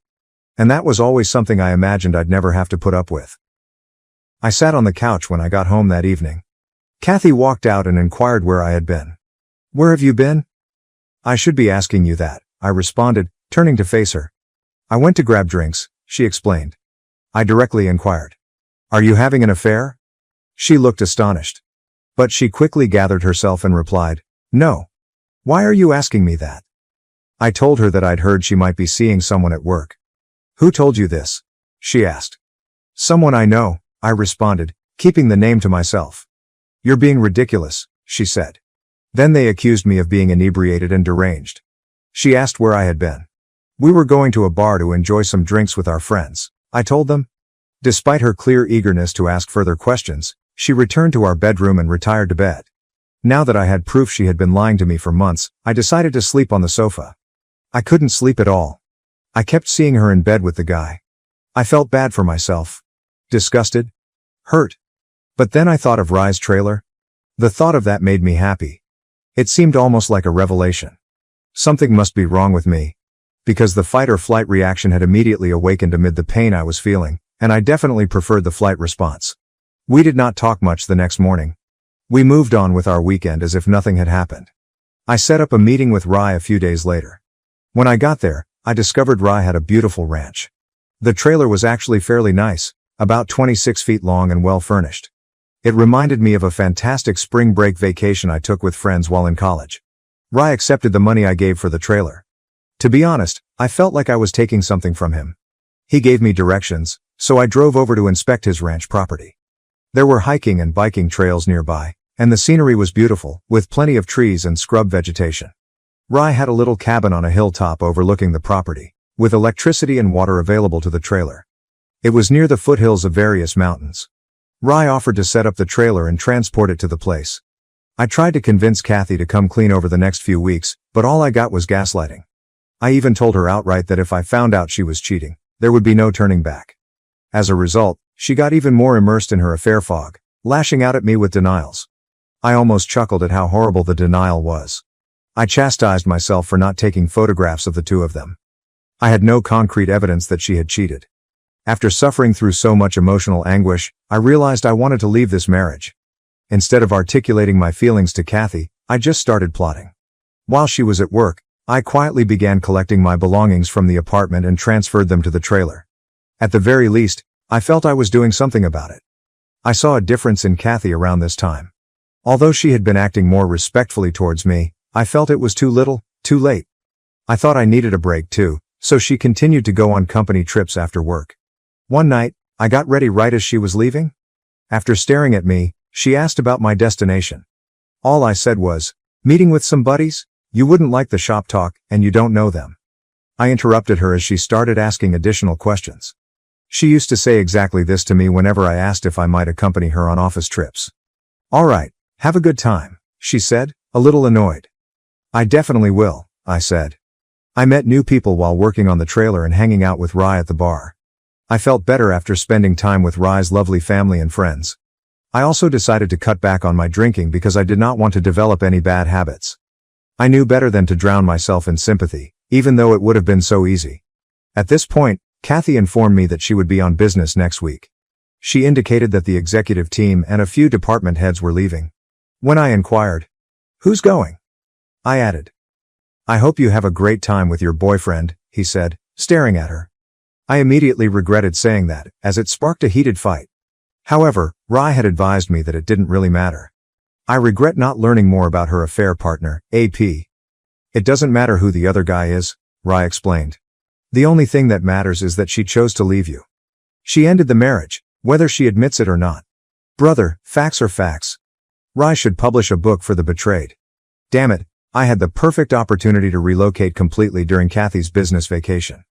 When she left, I gathered all of my valuable possessions. Clothing, laptop computers, and other equipment are all included.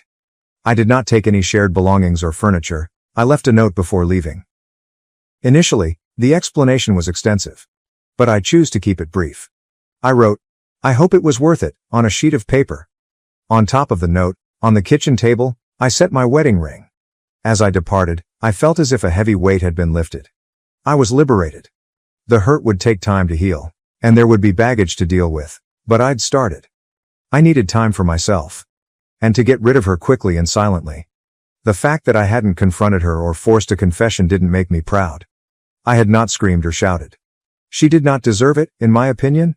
She discarded all we owned, including our intentions for the future, our goals for a home and a family. And suddenly everything was gone. There was no turning back. I owed her nothing. She could deal with the repercussions. I hadn't prepared anything or contacted a lawyer. I just wanted a fresh start and some clarity. The air from the highlands was exactly what I needed. When I entered my trailer, I resumed running the following week, and it felt amazing to be alive.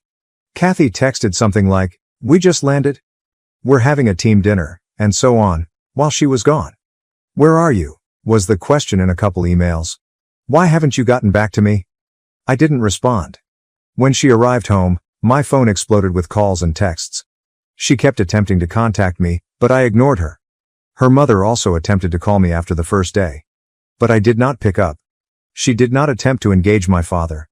Because we're not close, he is the only family member I still have. Her communications became increasingly frantic after being ignored for a week. "What is this?" This was one of the texts she sent. "We must speak. I'm not sure what you believe you know, but nothing is happening. There isn't an affair going on." After a week of not responding, she eventually texted me and said, "I apologize. Things got out of hand. It didn't matter if I was involved with someone at work. You were missing frequently while I was engaged with my work. I simply made a mistake. I intended to end it. A mistake. I was waiting for this confession all along. However, it simply served to increase my dislike for her. Why was she unable to be honest? I had no fantasies about a future with this woman. Errors do not last for 6, 8, or 12 months.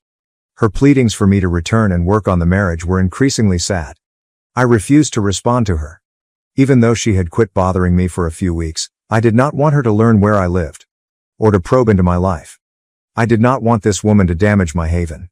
Then she started sending abusive texts like this. You're a coward. One day you refused to speak to me. You have no regard for us. Come home, please, so we can discuss. You're where I'm able to visit you, Paul. Please let's chat and make things right, damn it. However, I don't recollect all of the texts. They all seem to be excuses. With minimal genuine regret. In one ear, I let them go, and out the other. After a while, I changed my mobile number. Update, June 2018. I got an email from Kathy. She informed me that she had hired a lawyer. I was planning to file for divorce. I simply said, okay. That sounds good. This resulted in a flood of emails, requesting that I visit her, among other things. She wrote that she will quit bothering me if I agreed to an uncontested divorce. Upon recognizing that this would not work, and when I gave my consent, I was actually liberated. A few months after I moved out of our apartment, I never had to see her again. She appeared to care more about that than I did. Even though neither of us had found closure. I'd occasionally think of her for a few months, and, indeed, anguish would suddenly come to me. Like when I heard a song that we used to like. However, over time, I just stopped thinking about her. Update 2. Now that I am officially divorced, things are going well. In fact, I got to know a great girl. Just down the hill from my home, I was running along the trail. When I assisted her in replacing a flat tire, we hit it off. Despite being a few years younger than me, she is fantastic, and really cute. She refers to me as her mountain man. And loves my way of life. Although I am not in a rush to commit, I also do not intend to give up on women completely. I have no intention of leaving the trailer anytime soon. I adore being outside and have simplified my life. It made everything easy for me, including my pain and ex-wife. I understand that everyone responds differently to these situations. I was lucky to be in the 3rd year of my marriage, and not yet a parent. I feel I behaved in my best interest. You do not have to spend your entire life with a cheater. If you encounter something similar, avoid overthinking it. Continue to live your life. It will improve as you become more proficient. I hope that everyone has the best possible life. I updated this about 5 times to make it readable. And I just wanted to inform you on my ex-wife's condition. I was scared that my ex-wife was trying to find me. As I mentioned in an earlier post, I left our former residence, which was around 2 hours away. I saw her last weekend at a coffee shop. I frequently visit the town close to my home. It did not seem like a coincidence to me. Fortunately, I was able to slip away before she noticed me. 3rd update. I went to town this past weekend to acquire groceries. And I stopped at my usual coffee shop. I was using their free internet. Work on some papers for work. I finished and walked out of the cafe. I was on the way to my pickup. When I heard someone shouting, "Paul!" When I turned and looked across the street, I saw Catherine. My ex-wife waved at me. Finally, Armageddon arrived. She hurried across the street to me. I stood there in disbelief as if anticipating a hug. She walked up and extended her hand. I halted her in her tracks. By instinctively holding out my arms, palms up. She appeared to be in tremendous discomfort. Then she continued. "I've been looking for you, Paul. I've wanted to see you since I learned you moved here. Could we have a conversation?" Guys, I felt like an animal locked in a cage. Yes, I did. All right, let us find a table or something, and we may speak for a minute. I finally gave in. She asked if we might come to my house. I vehemently refused. By the end of the street, she brought me down to a bench outside a tiny store. She began by noting how much I had changed, and how much she adored my new look, beard and degree of fitness. She exclaimed at how much my body had transformed. Wearing a tank top and little white shorts, and her hair in a ponytail, which I used to enjoy, she was definitely working the charm. I had my radar set to high. She was plainly trying to activate the sex appeal. I needed to restrain myself so I could see where this was going. She started by claiming she was sorry for the affair. She said that after I left, Karma had a significant impact on her. When her employer discovered the romance, the scene grew really tense. She eventually resigned. Her affair partner, AP, who was then engaged, received criticism and was reassigned to another area within the organization. She responded by telling his fiancée the truth. After he accused her of everything, this forced them to split up. This is when she bowed her head and started to cry. I did not say anything. I just sat there, looking around. She stood up straight and gazed at me for a long. "What do you want from me?" I inquired. She told me that she did not intend to have an affair. She claimed that the company's politics and positions pulled her in, and that her AP used his charm and power to corrupt her. She admitted she felt she was taking advantage of him, as much as he took advantage of her. After I accused her of cheating, she indicated that she had planned to come clean. She drank after work to relieve the shame she felt at the time. She detested herself. She remarked that she felt really dumb, so alone, and as if her heart had burst with grief shortly after I left. She discontinued her friendship with her AP immediately. She believed she needed to find me, to determine whether there was any hope of reconciliation. Because I refused to speak with or contact her, she desired a fresh start. She hoped we could start again. Even though she knew we were divorced, I merely looked at her. Then I handed it to her. "You have no right to come out here and attempt to fix all the damage you've caused. Do you think I'll forget everything you did to end our union? As I have mentioned, we're done. If you cheated, forgiveness is not an option. This relationship will not be re-established. You killed it the moment you left me. You ruined everything we owned. How foolish do you think I am? One evening, I saw you enter a hotel with him. Were you aware of that?" I realized that people were beginning to notice. That my voice had become louder. She grabbed my arm and began crying. After letting her cry on my shoulder for a time, I pushed her away. "I deserve all of this," she said, looking up at me. "I'm confident I do. If nothing else, would you let me take you out to dinner?" "I'd rather not go.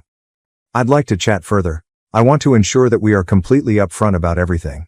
You should spend more time with me than you have in the past. Please, Paul, I love you very much. Even though I understand you may not want to hear it. Before you went, I had no idea how much I loved you. You broke me just as much as I broke you. I am unable to forgive myself. And I don't want to, until I die." She began sobbing uncontrollably and hyperventilating. I picked her up and hugged her. It seemed like my only choice for comforting her. I knew then that I had wrecked her heart as much as she had broken mine. Walking, we found a nice area to continue our talk. "How did you find me?" I inquired after she calmed down. "Have you engaged a private investigator?" After some thinking, she replied. "No," she said with a tiny giggle. She clarified that she had asked how things were going when she ran into Stacy a few weeks earlier. Stacy didn't say she had noticed me. Kathy pressured her to give all of the information. I had warned Stacy not to tell her, so she was reluctant. But Kathy persevered. Stacy eventually gave up. But all she knew was that I lived nearby and visited town on her days off. She started coming here to check on me. I sort of giggled when she said that, thinking, damn, Stacy can't keep her trap shut. She reddened. We eventually opted to dine at a nice little restaurant with a patio. I made sure we didn't drink anything. I wasn't going to give her an excuse to be kind to me or claim she was too drunk to drive back. We had a good talk. I then walked her to her vehicle. She insisted that she hadn't dated anybody else since my departure, and declared vehemently that I was the one person she desired. She pressed me hard to stay longer. "No, it's still way too early for me to go down that road," I told her. She pleaded with me to return, but I did not say yes. After I gave her my new email address, I said nothing more. I responded to her request for my phone number as follows. "You'll just blow it up with texts and calls." She grieved about it. But in the end, she agreed with my decision. She agreed to send me an email with details on returning to town the following weekend. Before she went, I questioned her directly. "Would you have forgiven me if I had been the one cheating?" Before getting into her automobile, she said, "Yes, in time. But only if we met with a marriage counselor and worked through the recovery process. With a lot of chatting. Perhaps even a binding agreement." She paused to reflect. "All right, maybe I could do that in 5 or 10 years, came my reply. "I'd wait if that's what it takes," she said. She then grasped both of my hands on her own, looked me in the eyes and said, "God damn it, Paul. I'll always adore you. And I'll do anything to prove it." This statement caught me completely off guard. Her statements continued to irritate me even after she left. She had uttered them so firmly. However, I was unable to see us rejoining. Although I felt better after the encounter, I couldn't see her as a friend at the moment. Maybe a friend someday. But even that was mysterious. I returned home. I enjoyed a lengthy run. Had some beer. And considered how far I had come. Could you please assure me that she would not disrupt the peace I had established for myself? I had no idea. I had the luxury of time to think through it and gain perspective. But everything was still too vivid in my imagination. Last updated. Most likely, this will be my last update. When I first shared my experience on Reddit, the moderators kept taking it down. In summary, I avoided my ex-wife for over a year before she discovered me. She wanted to make things right and start over with us. If you expected me to be the normal beta blue pill moron and forgive her, you will be very disappointed. She expressed her love and sadness about the affair. She sent me a lengthy email last week. She volunteered to come out and spend the weekend with me once more. What's my answer?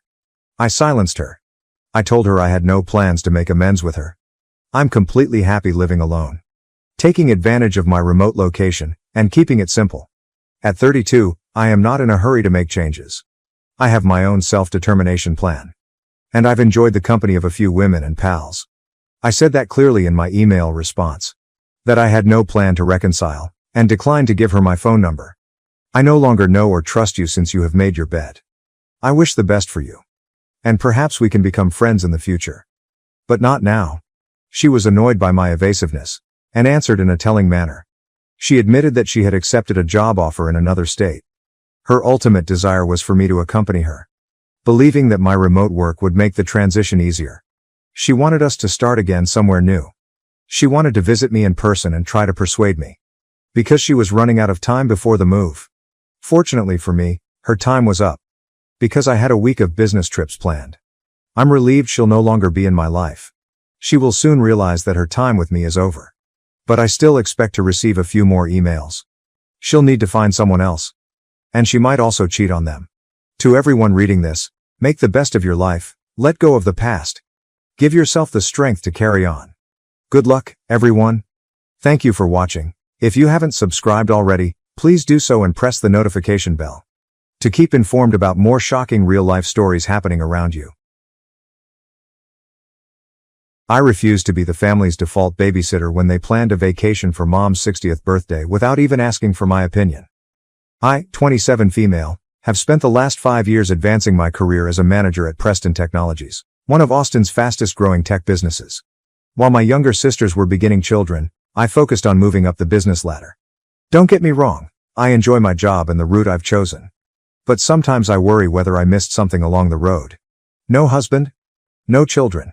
It's just me in my corner office, overlooking downtown Austin. It was a normal Tuesday morning when my phone rang. Lauren, 25F, appeared on the screen, and I responded while sorting through quarterly performance assessments on my desk. Hey Ash, have you got a minute? Lauren asked across the speaker. My youngest sister has always been the bubbly one. Sure, what's up? I pushed some papers aside, half listening while reviewing the figures. So, you know Mom is turning 60 in 2 months, right? She paused for emphasis. Well, we're planning something special, and we need everyone to chip in. That caught my interest. Okay, how much are we talking about? Lauren named the figure, and I almost choked on my coffee. It was more than I'd spent on my last holiday. Which, to think of it, was 3 years ago. I know it's a lot, Lauren quickly added. But it's for Mom, you know? No, it's fine, I replied, already opening my banking app. I'll transfer it right now. Great. Oh, and one other thing, make sure you take a week off work to celebrate. Don't schedule anything else during that period, okay? The next few weeks passed in a whirl of meetings and deadlines. I periodically wondered what my sisters were planning with all that money.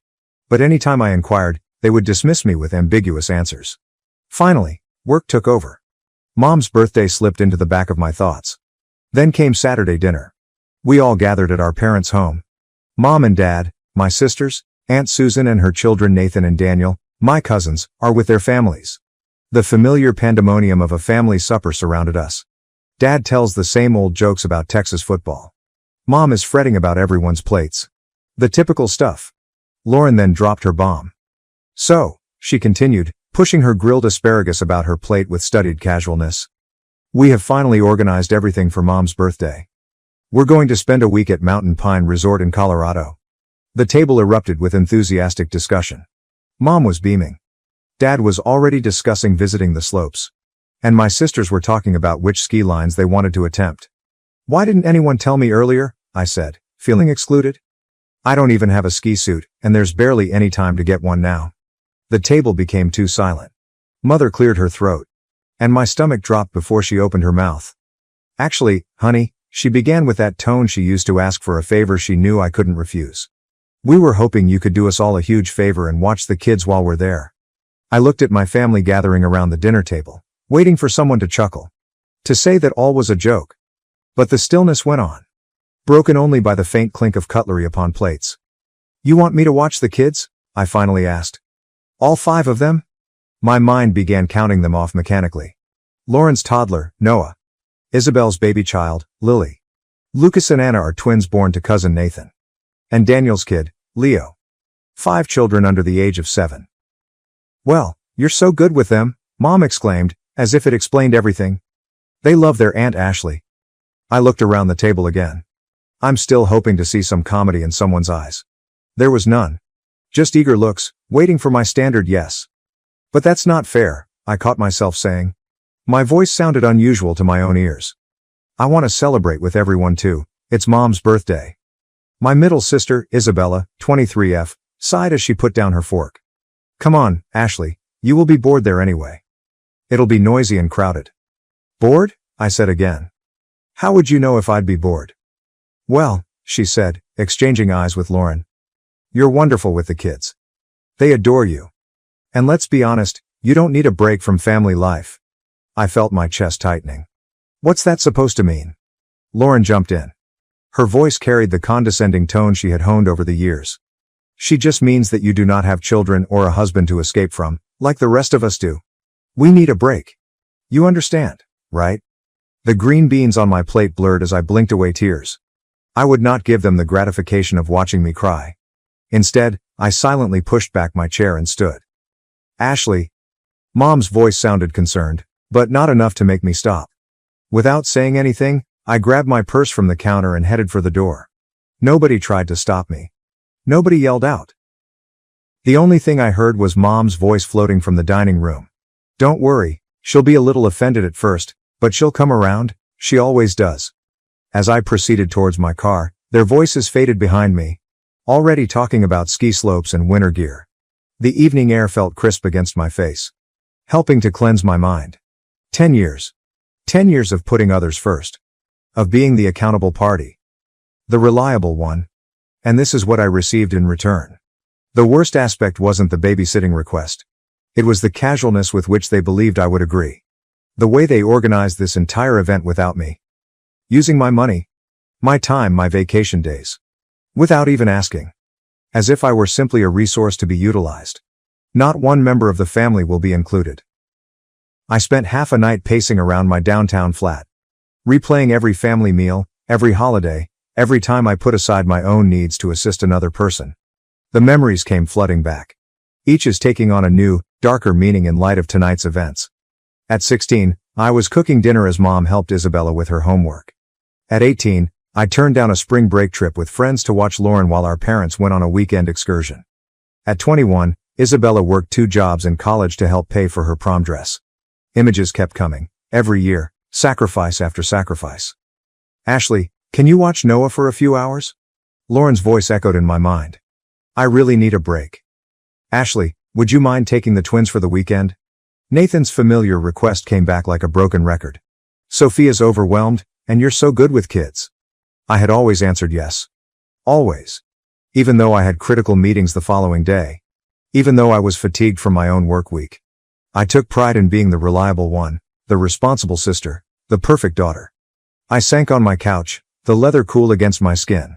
The photo albums on my coffee table drew my attention. On family vacations, I was always the one behind the camera. Holiday celebrations in which I was constantly in the kitchen, everyone else laughed in the living room.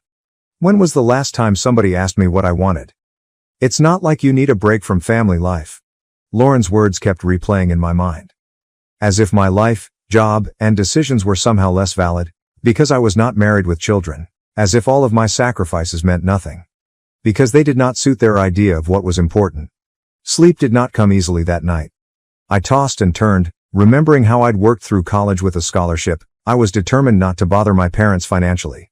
How I started my job right after graduation, helping to put both of my sisters through school. All those late evenings at work climbing the corporate ladder, sending a portion of my paycheck home to help with family expenditures. By dawn, I had made up my mind. I wasn't a confrontational person and never had been. There had to be a way to settle this quietly. To make them comprehend without generating family strife. So I did what I had always done when there was a problem.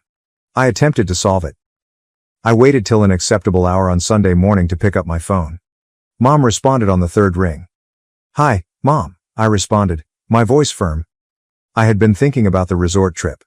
I actually have a solution. I will pay for a professional babysitter for all 5 children. That way, everyone may enjoy the festivities together. The silence on the other end of the telephone lasted a little too long. "That won't work, Ashley," Mom eventually stated, her voice tense. "We can't trust a stranger with our children. They are used to you." "Mom, I want to be a part of the celebration as well," I explained. "I want to be there for your birthday. I could find a great babysitter, one with excellent references." "You're not exactly a social butterfly," she interrupted me, her tone stern. "You'd probably feel uneasy with all the noise and commotion regardless. The kids will keep you occupied, and you'll enjoy spending time with them. It's ideal for everyone." Before I could react, I heard the click of the call ending. I sat there, phone still pressed against my ear. My mother's comments sank in. She had not even bothered to say goodbye. And then I realized. This was more than just a birthday excursion. It was about years of taking me for granted. Years spent expecting I'd always be available. Always answer yes. Always prioritize everyone else's needs before my own. Perhaps it was time to prove them incorrect. Update 1. I was still staring at my phone, pondering my mother's sudden hang-up. Then it buzzed again. Lauren's name flashed on the screen. "How dare you," she snarled, before I could say hello. "Mom just told me about your small proposal. Considering hiring a babysitter. Are you attempting to wreck everything? Ruin everything?" I sat up taller, surprised by her harsh tone. "Why, I'm trying to find a solution that works for everyone." "We've already got a solution." Lauren's voice soared. "Everything is planned, Ashley. Everything. And now you're being totally selfish, trying to change all of our plans at the last minute." The accusation struck me like a slap. Am I being selfish? Yes, you are. We had been planning this for weeks. Everyone is excited. The resort is rented, and the activities are planned. And now you want to throw a wrench in everything because you can't simply do one thing for your family? "One thing?" I began, but she interrupted me again. "What if you wreck this trip for everyone? If you spoil Mom's birthday party, don't talk to me again, Ashley. I mean it." The call went dead. I sat astonished by my baby sister's threat. Then my phone rang again, this time with incoming texts from Isabella. My hands were shaking. "Family needs to stick together," her first text stated. "Everyone helps each other out. Remember how I covered your work event last year while you were sick? The kids adore you. Why can't you just stop being resentful and focus on what is best for the family?" My fingers rushed across the keyboard as I responded. A real family does not take advantage of one another. A real family respects each other's wishes and incorporates everyone into their activities. A real family does not manipulate or guilt trip each other. I saw the 3 dots emerge and disappear multiple times. However, no response came.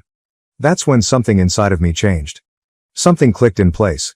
They requested for money without clarifying what it was for. They carefully instructed me to take time off work without mentioning the resort. They casually mentioned their plans at dinner, as if everything were already set in stone. They had planned this all along. While I worked late nights, while I was babysitting their children, while I was being the ideal daughter and sister, they were quietly planning this vacation. They used my money, set up my schedule, and planned to dump 5 children on me.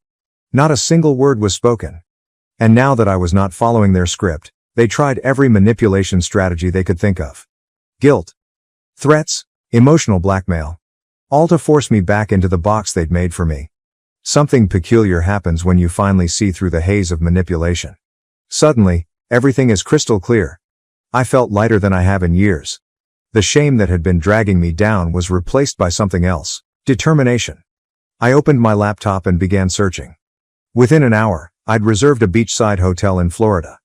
Not too fancy, but it had a balcony that overlooked the ocean and was within walking distance of anything I might require. I even purchased a first-class aircraft ticket. I had lots of money, since I would not be skiing. The following several days at work were remarkably tranquil. My family stopped phoning and texting. They presumably believed I was at home, getting ready for a week of childcare. Consider buying additional snacks and arranging activities. This concept made me grin. I packed my beach clothing and a new swimsuit. Going on a tropical trip in the middle of winter?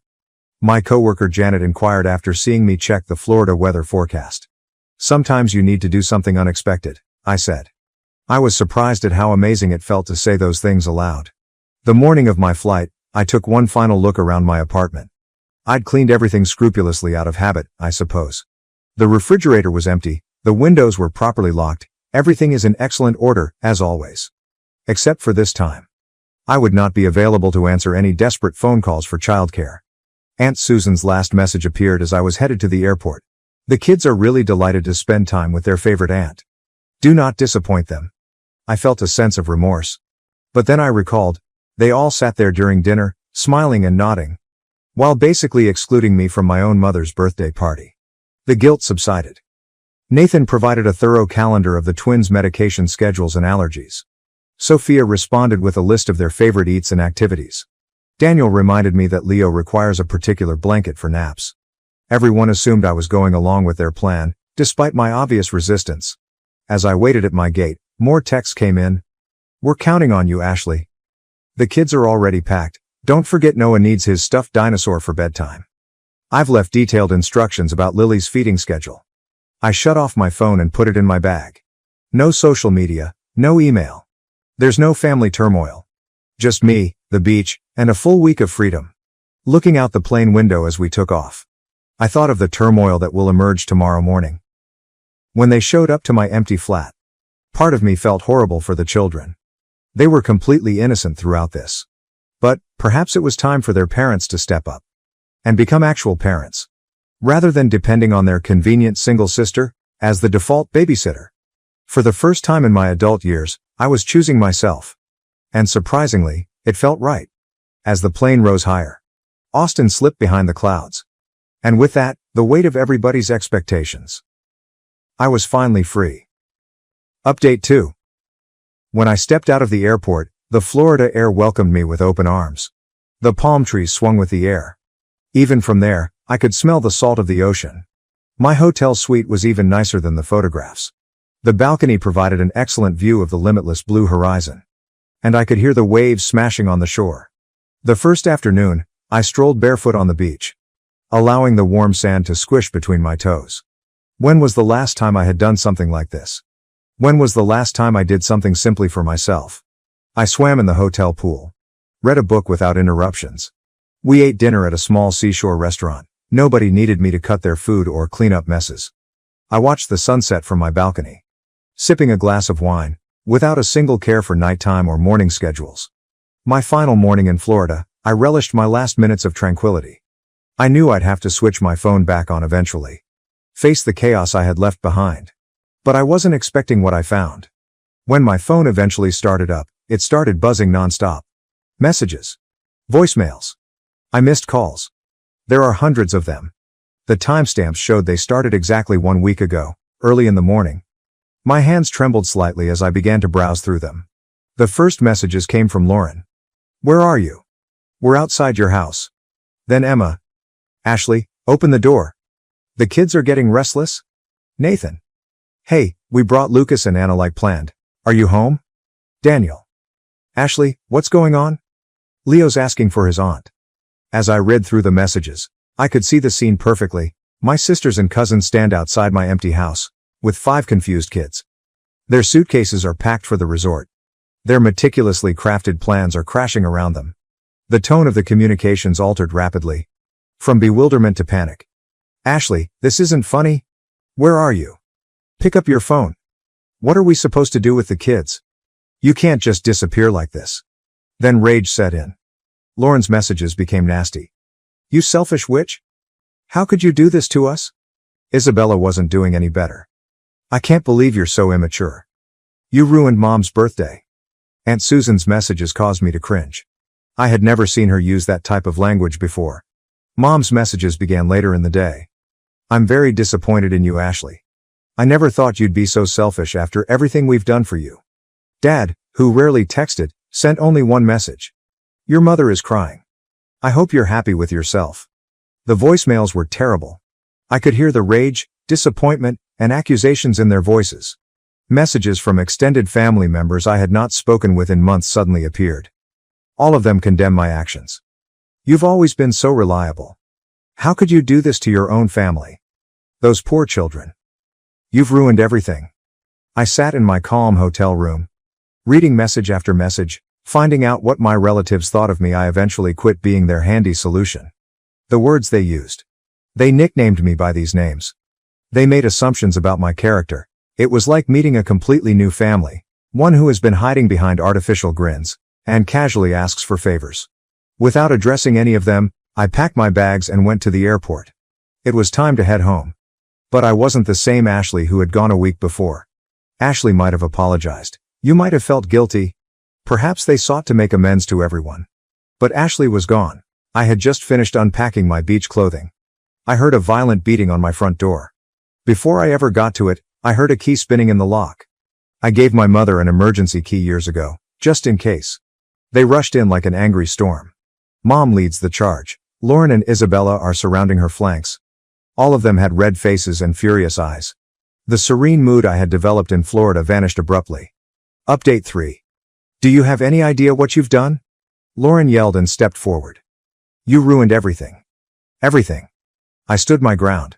Watching them unleash their rage in my living room, the identical living room where I babysat their children on numerous occasions, I had canceled my own plans to accommodate their crises. Where I had always been the dependable one. Nathan and Daniel refused to stay with the kids, Isabella spit out, referring to their spouses. They both suddenly had important business to take care of. So Lauren had to stay home with all 5 children while we went to the resort. She missed Mom's birthday because of you. The whole trip was ruined, Mom exclaimed, her voice rising. No one could enjoy themselves. All we did was discuss how you betrayed us. How did you let everyone down? Your father couldn't even ski correctly. He was so upset. They continued their tirade. Speaking over one another, each seeking to outperform the others. They expressed their disappointment and indignation. The longer they talked, the more ludicrous everything seemed. Until something within me broke. But not in the way they had expected. I began laughing. My chuckle sliced right through their charges. They halted in the middle of a sentence. They looked at me as if I had lost my mind. What's so funny? Mom demanded, her cheeks growing crimson. What could possibly be funny about this situation? I brushed away tears of laughter from my eyes. Don't you see how ridiculous this is? Do you really not understand how absurd you all sound right now? Absurd? Isabella exclaimed. You secretly planned this entire trip, I interjected, my laughing decreasing but my voice remaining calm. You opted to watch your children without asking me. You grabbed my money and told me to take time off work. And then just thought I'd go along with your intentions. Now that everything has fallen apart due to your assumptions, you're here calling me a villain.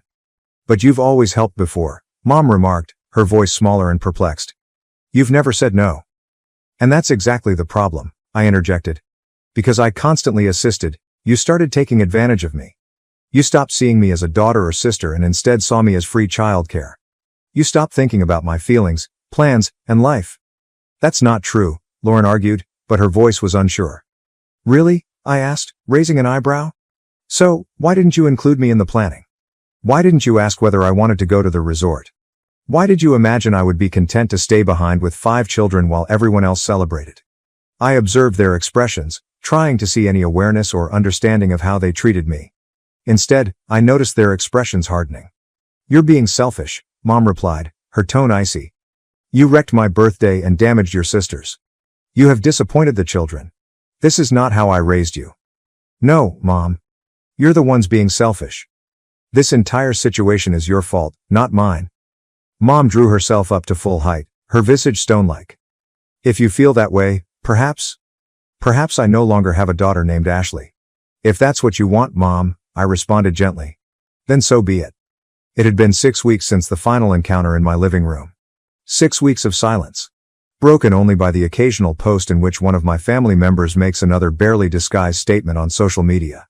Some people only think about themselves, Mom wrote last week. It was followed by a dozen sympathetic responses from relatives and family acquaintances who only knew her side of the tale. Family should always come first, Lauren said yesterday, with a photo of her son. So blessed to have people in my life who understand what that really means. Isabella's newest was a lengthy paragraph. Refer to toxic people who destroy family bonds with their selfishness. She did not tag me, of course. Everyone knew who she was talking about. Several months ago, these posts would have destroyed me. I would have spent hours creating responses in my mind. Losing sleep because of their words. I wonder if they were correct. What about now? I just scrolled past them, sometimes with a tiny smile. Look how predictable they've become. I adjusted my regimen. Instead of spending my weekends waiting for emergency childcare calls, I have joined a neighborhood book club. The initial meeting seemed strange. Sitting in a coffee shop on a Saturday morning, I knew my phone would not ring with a desperate plea from one of my sisters. Last week, I scheduled another vacation. A journey to Europe in the spring. I didn't need to verify anyone's schedule. Alternatively, ensure that it does not interfere with the demands of others. I just spotted a decent price and took it. Occasionally, in peaceful moments, I think of my nieces and nephews. I miss them. But not in the way they were wielded against me. I hope that when they grow older, they will understand. Maybe. Perhaps they'll see the same patterns in their own lives. Make a new choice. I still have the emergency key Mom used that day. I should probably send it back. But something stops me every time I think of it. Perhaps a part of me hopes that one day, they will understand. That they'll realize how unfair their behavior and demands were. How they took advantage of my feelings for them. That kids would know that being a family does not entail sacrificing oneself to suit the needs of others. But I am no longer waiting for that day. I am not putting my life on hold. I hope for their acceptance or understanding. For the first time in my life, I am putting myself first. And it feels right. Yesterday, I removed the family group chat from my phone. I did not make an announcement or attempt to explain myself. I simply calmly withdrew myself from one more commitment. An additional cause of stress. Some may term this selfishness. My family certainly does. But I've discovered that there is a distinction between being selfish and having self-respect. Sometimes the healthiest thing to do is step away from folks who don't see your worth. Beyond what you can accomplish for them. As I relax in my peaceful abode, looking over travel guides for my forthcoming European journey, I've realized something. The silence that previously seemed so threatening. It now feels like liberation. The empty gaps on my calendar that used to cause me anxiety. Now it feels like there are possibilities. I'm not just the dependable aunt, the perfect daughter, or the helpful sister any longer. I am Ashley. And for the first time in my life, that seems like enough. I worked hard for years to buy my first car. One day later, my brother stole the keys, took it for a ride, and completely wrecked it. I had spent my entire youth scrimping and saving, skipping vacations, ignoring impulse buys, and driving my beat-up old sedan into the ground, just so I could finally afford the one thing I'd always wanted. A brand new car, completely mine, paid for with my own hard-earned money. The moment I signed the paperwork and the dealer handed me the keys, I felt something I hadn't felt in a long time. Pure, unadulterated pride in myself. I ran my fingers along the smooth, gleaming hood, inhaled the intoxicating scent of fresh leather seats, and thought, this is mine. Every part of it, every detail, is mine. I hadn't even owned the car for a full day before my younger brother Jason decided my happiness was his for the taking. Jason, the child who'd been coddled and cosseted his entire life, had never broken a sweat for anything, never taken responsibility, and never faced a consequence that my parents couldn't sweep under the rug. He was the type to treat other people's things as if they were his by default, because that's how life had always worked for him. When I drove into my parents' driveway that evening to show off the car, Jason was already there, leaning against the garage with that familiar smirk of his. He barely even looked up from his phone when I parked. Nice ride, he said, pushing himself off the wall and sauntering over, peering through the driver's side window as if he'd already decided the car belonged to him. What's the mileage? Less than 100, I said, trying to keep my voice neutral even though I could already feel my patience wearing thin. Jason let out a low whistle, nodding appreciatively, and then, without asking, reached for the handle and pulled the door open. Let me take it for a spin.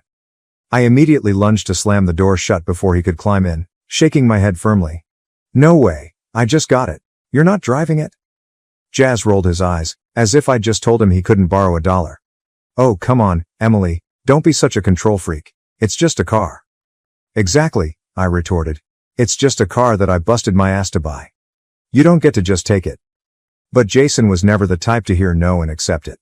He just smirked, shrugged, and backed away. But there was something in his expression that sent a warning chill down my spine, as if he already had a backup plan. I should have trusted my gut. Sorry for interrupting, but please like and subscribe. That night, I left the car keys on the entryway table for a few minutes while I went upstairs to get something from my room. When I came back down, the keys were gone, and so was my car. My hands clenched into fists as the realization set in. Jason? I stormed outside, my heart hammering, but by then he was long gone, the screech of tires echoing in the distance. I pulled out my phone and called his number, but I only got voicemail, over and over again. I was still fuming when, 2 hours later, my phone finally rang, but it wasn't Jason's number, it was an unfamiliar one. I answered, bracing myself. Miss Anderson, a deep voice, calm but serious, said. This is Officer Reynolds with the County Police Department. I'm calling about a vehicle registered under your name. My stomach dropped. What's happened?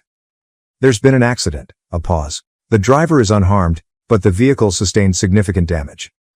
My grip tightened on the phone. Who was driving? The officer hesitated for only a second before answering. A young man identifying himself as Jason Anderson. I didn't even remember driving to the scene of the accident.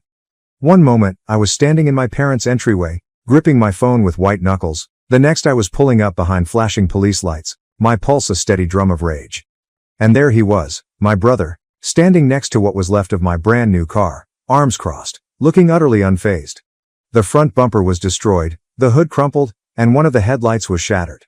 My beautiful perfect car was ruined, and Jason was standing there like it was nothing. I got out of my beat-up old sedan, slamming the door harder than I meant to, my hands shaking as I walked towards him. What the hell did you do? Jason finally turned to face me, and then, in the single most infuriating moment of my entire life, he smirked.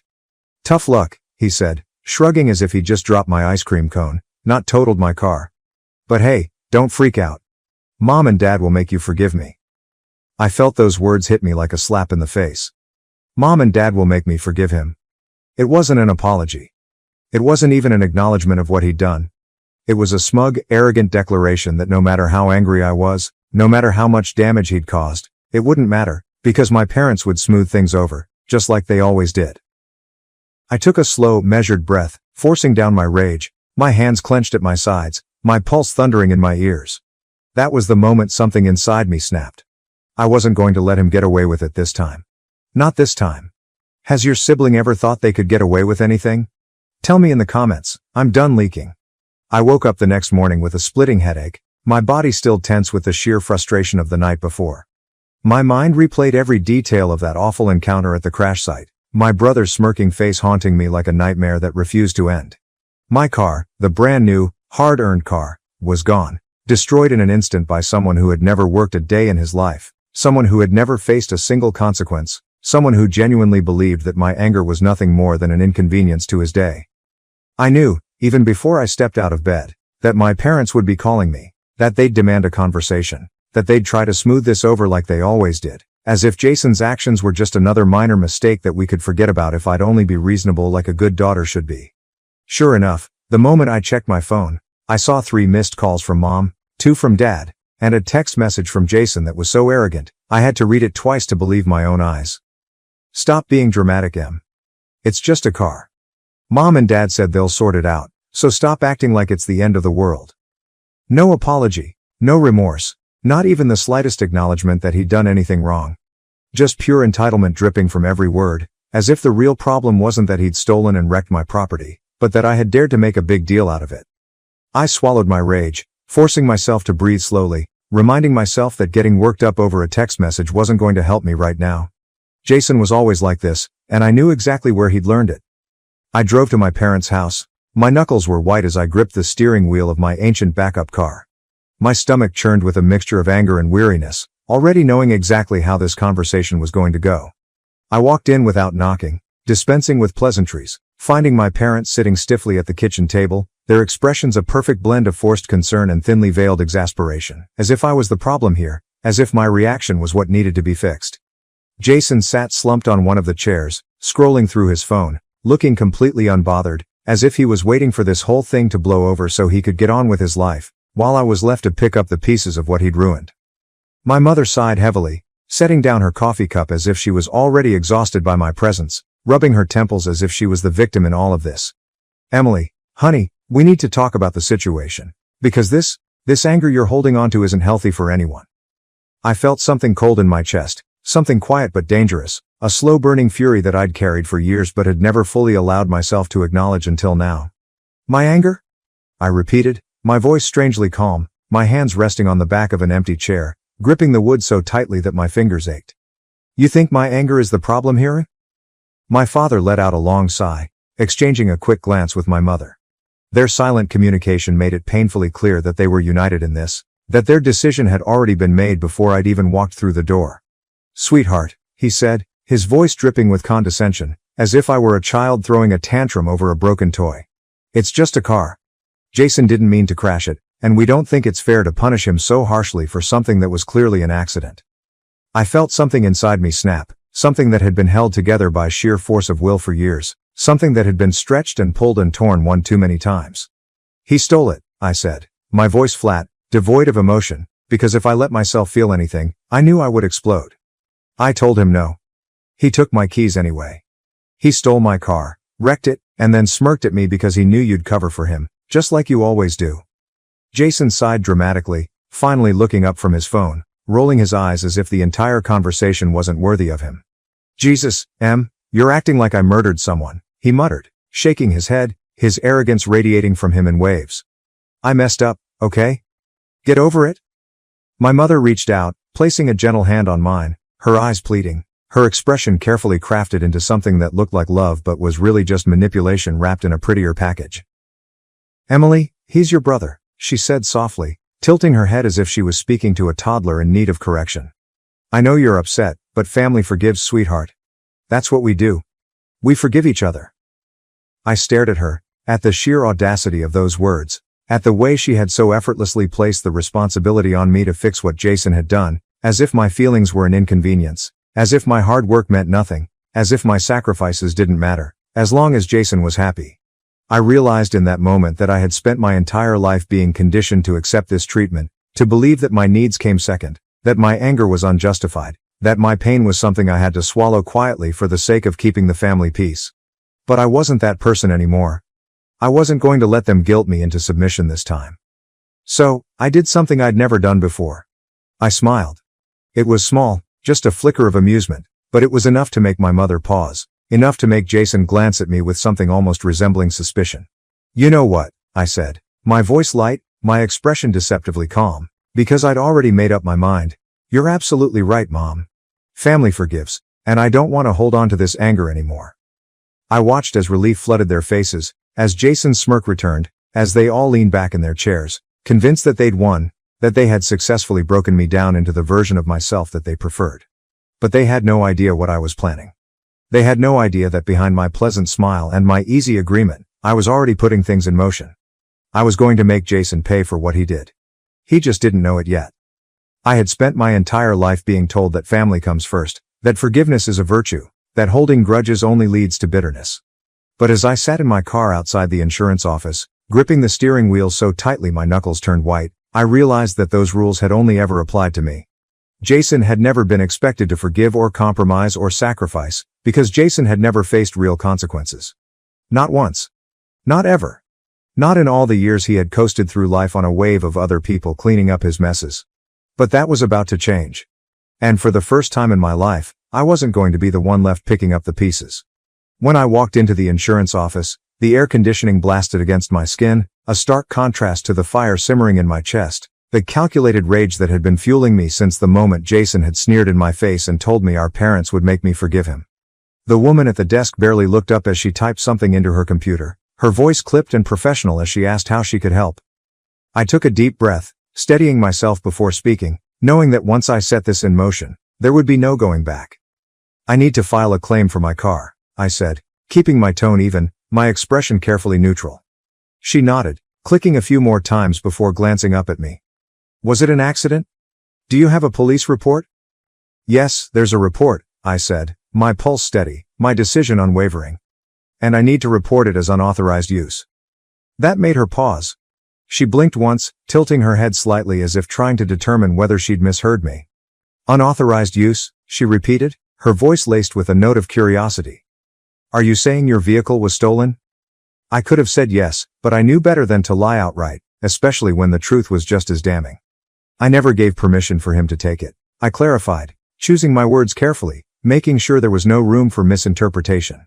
I explicitly told him he couldn't drive my car, and he took it anyway.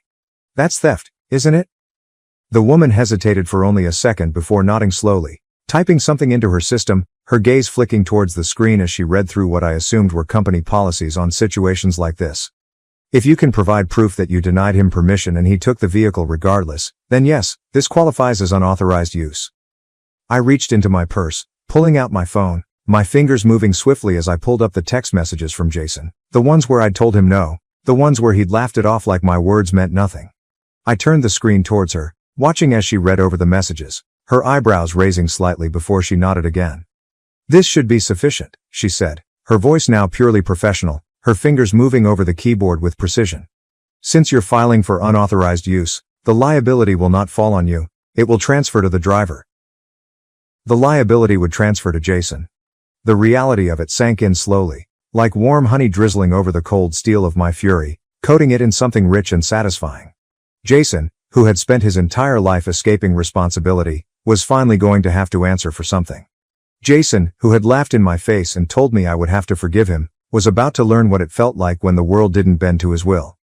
How much are we talking about? I asked, keeping my voice steady, though inside, my heart was thrumming with a strange, unfamiliar thrill. The woman glanced at her screen, adjusting her glasses before answering. Well, given the extent of the damage, the estimated total he'll be responsible for is somewhere between $30,000 and $40,000. As I inhaled $30,000 to $40,000, I felt victorious. Jason was never punished, simply slapped on the wrist. I wouldn't move to stop that weight from falling on him. After leaving work, the sun was brighter, the air was sharper, and I felt happy for the first time since this nightmare began. I felt strong. Feeling free. Later that night, I scrolled through social media in my apartment, narrowing my eyes when I saw Jason's latest post, a photo of him and his friends at a bar with drinks and his usual arrogant caption. A few cocktails can fix a bad day. Some need to relax and move on. Life's too short for small worries. Little things? The sheer audacity of it sent a ripple of laughter through me, a sound so foreign that it startled me for a moment before I leaned back against the couch, shaking my head in amusement. Jason felt he won. He thought it was over. He believed our parents had saved him again, that everything would be well, and that I had swallowed my anger and moved on as usual. Before the insurance claim was approved, Jason wouldn't know I wasn't letting it go. Jason learned the hard way this time, and he discovered what I did too late. At dinner, I felt their expectations suffocating me, as if they had decided this would be my night to conform. My mother decorated the table like a holiday gathering with candles, roasted chicken, and buttery mashed potatoes to underscore that this was a family night of reconciliation and a scene meticulously constructed to smooth over an unneeded disagreement. My father led the table with his usual controlled yet easygoing demeanor. However, I understood why we were here, why this supper had been scheduled so soon after the accident, and why Jason sat across from me with that insufferable smirk and his phone next to his plate, as if he couldn't pretend it mattered. I knew it was coming. The speech they had all practiced, the words they would use to convince me that my wrath was unwarranted, that my reaction was overblown, and that Jason deserved my forgiveness because he was family. I sat there with my hands in my lap and a large envelope between my fingers under the table, feeling only an uncomfortable serenity because, unlike them, I knew how this evening would end.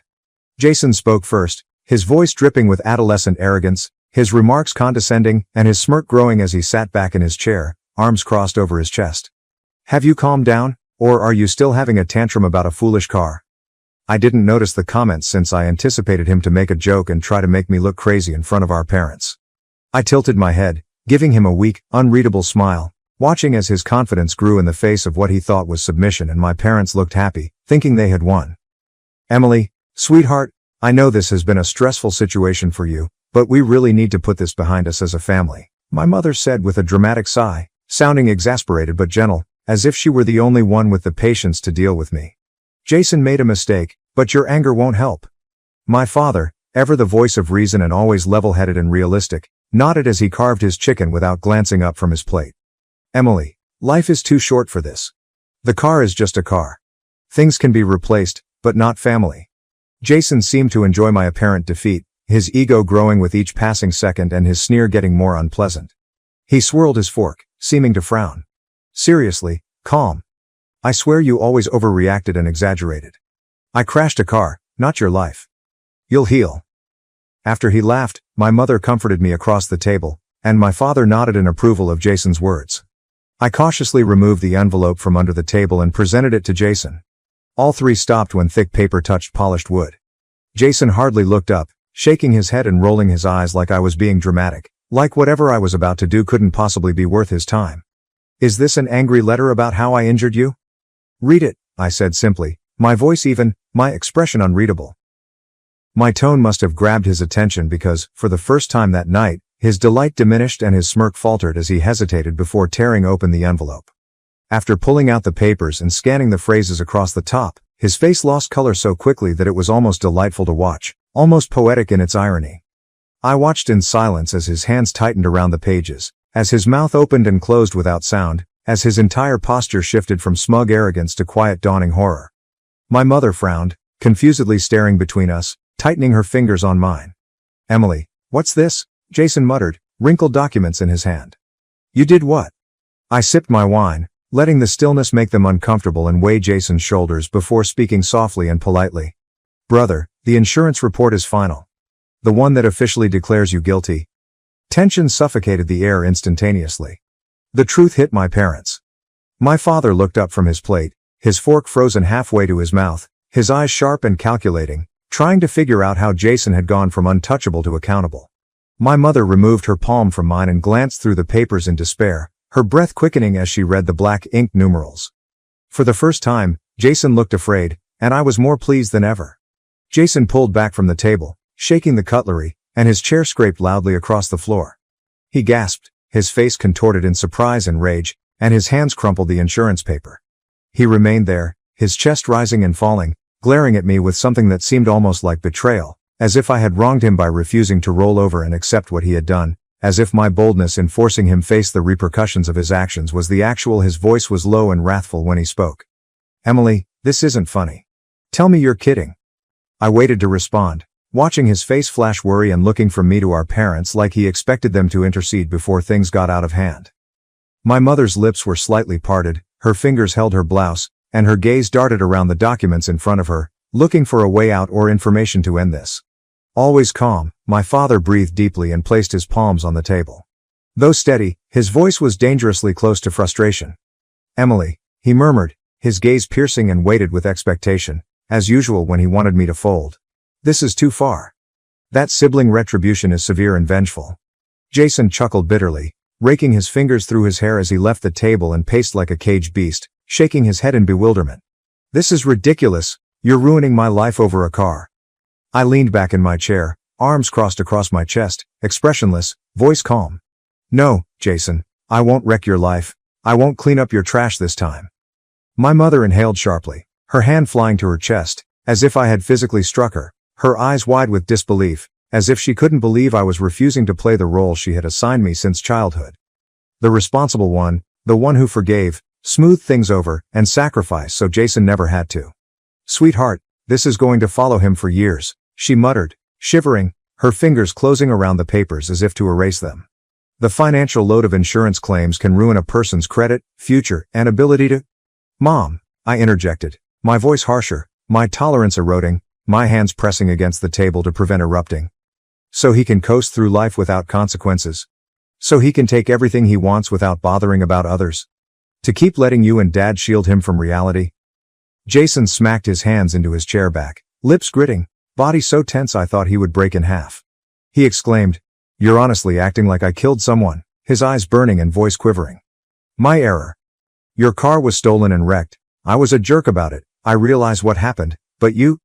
He shook the papers in my mother's hands, rageful. "You attempted to make things worse for me." Those words sparked a hidden anger I had been holding for years. I slowly stood up, staring at him, my voice quiet but immovable, my rage steely and exact. If you didn't care when I lost what I worked for, why should I care now that you're losing something?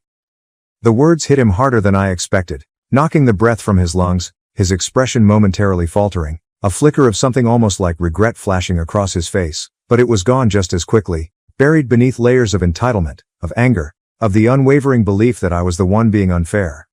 My father exhaled and stroked his temples as if my cave reluctance frustrated him. Emily, I know you're mad, but this is wrong. The family. Nobody hurts each other.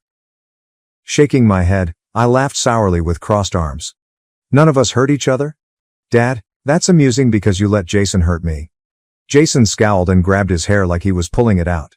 He murmured, I don't have that amount of money, quivering his voice as he realized, how am I expected to pay? For the first time that night I smiled, but it was cold, hard, and unforgiving. Figure it out, I said, turning my back on him and striding toward the door, refusing to look back or show him any hesitation in my expression.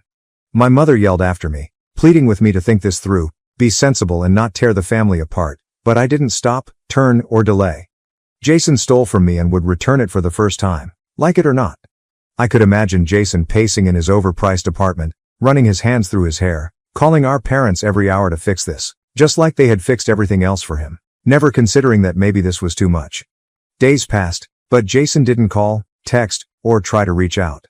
I knew my parents had money, but I knew they couldn't spend $40,000 without sacrificing, digging into their security accounts, and upsetting their comfortable lifestyles.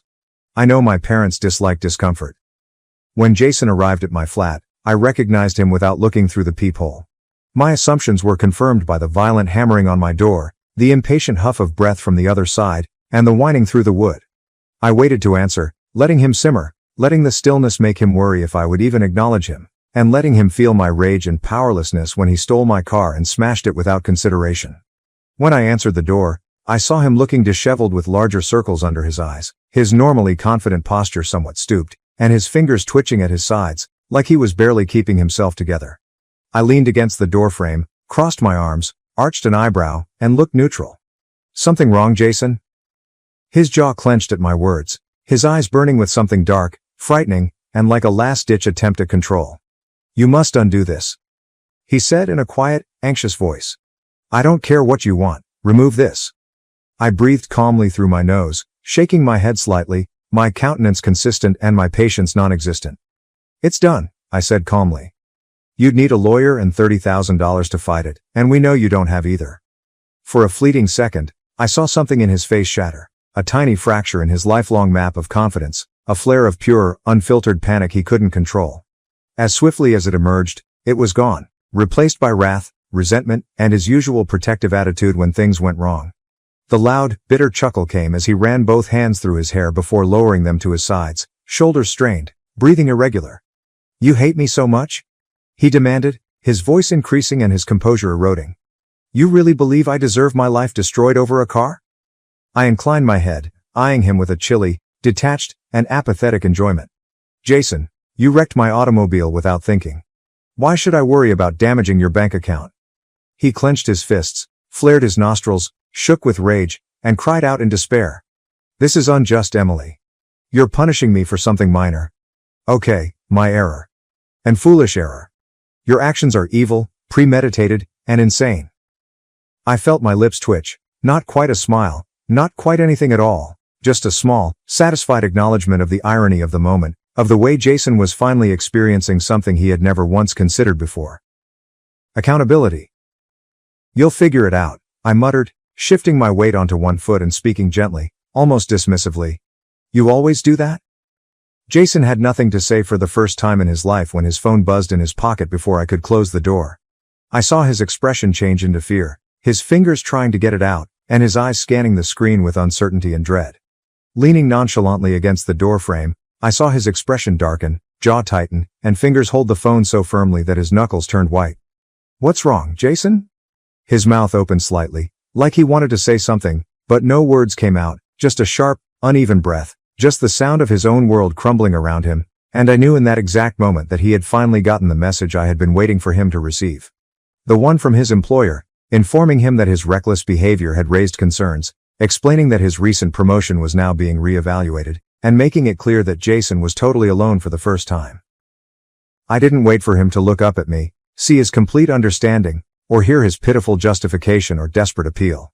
I gently closed the door in his face with a leisurely, knowing, happy smile. The golden sister ditched her kids for a sugar daddy, then threatened my job, but I recorded her and reported it all to CPS. Seriously, where to start? I sometimes think my life is a twisted soap opera. Not luxurious palaces and villains. Every trailer park character has a secret, a grudge, and many awful mistakes. Allow me to explain. My name is Eleanor, but everyone calls me Ellie. I don't always think positively. But my sister Bianca is different. She left her kids with me for 8 weeks, so I acted. Golden children are never as pure as their parents think. Bianca always won as a child and got away with being mean to me because she was the golden miracle child. My sister was attractive because she had lovely eyes and thick curls. Dolores, my mother, compared our looks forever. I have straight hair and dark eyes. After we were teens, my mom loved comparing us. She kept telling me to dress like Bianca and teach me makeup. If I asked her for help looking beautiful, she would bully and tease me. So we grew up resentful of each other. Bianca gravitated toward my mother's worst traits, while I rejected them. I think my mom's constant praise for her beauty turned her into a horrible person who thinks she can get away with anything. I have low self-esteem and am quiet as an adult because my mom compared us and put me down. I've been in therapy to strengthen my spine.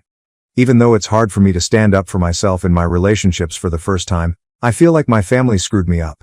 I struggle to maintain healthy friendships and love connections.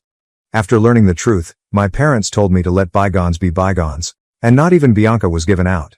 I realized then how much they preferred her over me. Her only request was to take something from me. I felt like no man would ever defend me or consider me as valuable because my dad, Arthur, saw my mom mentally abuse me my whole life.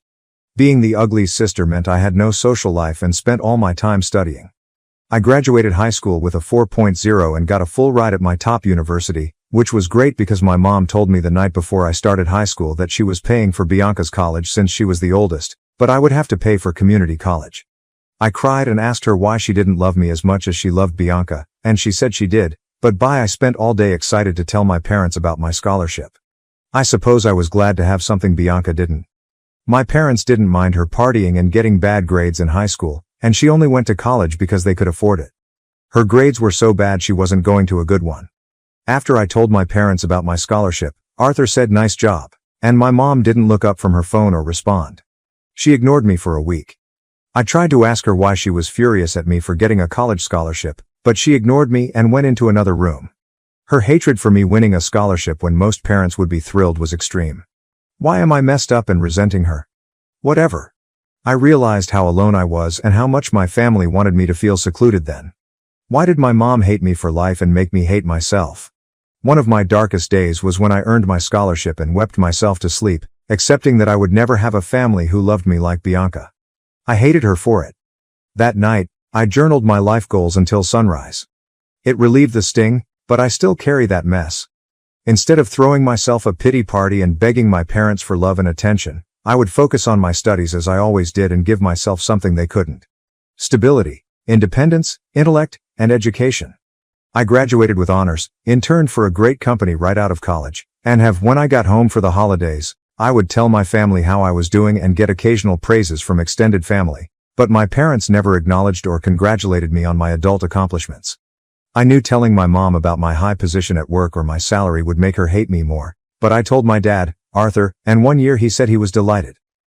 At Christmas dinner one year, my uncle congratulated me on a promotion I told him about earlier that day and a big raise at the company. He heard me talk about buying my first house and was surprised by the friendly congratulations from my uncle and other extended family members. My mom interrupted me when another cousin asked me where I was house hunting and said, "This is boring. Can we change the subject?" Then she murmured, "It's probably not even true anyway." Very supportive mother. My family enjoyed my social media post after buying my house later that year, except for my mom, Dolores, who was probably angry because my sister had a very different life than me. My parents paid for her college education after high school, but she failed out and got pregnant by her first boyfriend. My parents may have asked her to terminate the pregnancy, but she kept it and tried to work with her 4-month-old baby dad. When I saw her post about having a second child, I had to hold back tears since I knew the baby would be born into a poisonous environment since my sister and her baby dad were so bad. I encountered him around the holidays, But he never remembered my name or spoke to me. Despite not bringing anything, he brought trays of food home every year. Bianca and I didn't talk after we left our parents' house, so our relationship didn't improve. I had Bianca on social media, and when we saw one another during the holidays, she made unpleasant comments about my weight and clothes. I suppose she was projecting since I wear a lot of designer outfits and cycle through designer purses. She kept asking me what phony purse I brought this time.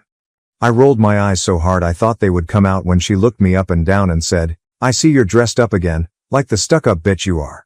The rudeness was outrageous. Despite her small children, she would humiliate me in front of them with curses and everything. I don't feel bad saying my sister is trash or for what I did after she left her kids on my doorstep.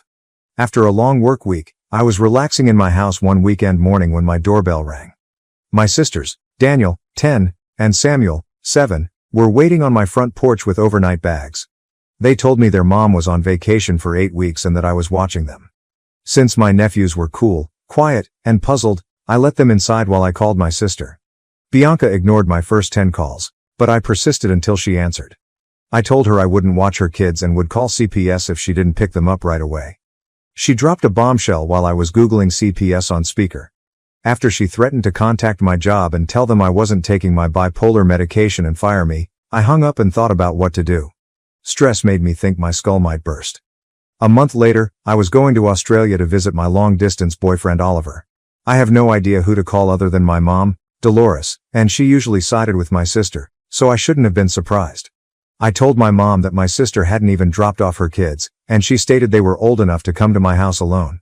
My mom started guilting me, claiming my sister has done a lot for me and I ought to help her one time as I never did. That drove me insane, and I screamed at her to tell me one time my sister helped me or improved my life. I informed my mom that she and my sister had never supported me and treated me like an unwashed dog in their house.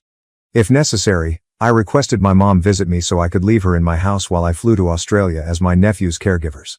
I doubted my sister would bring her kids back from her trip because she dumped them on me. Dolores, my mom, arrived at my house cold and glared at me.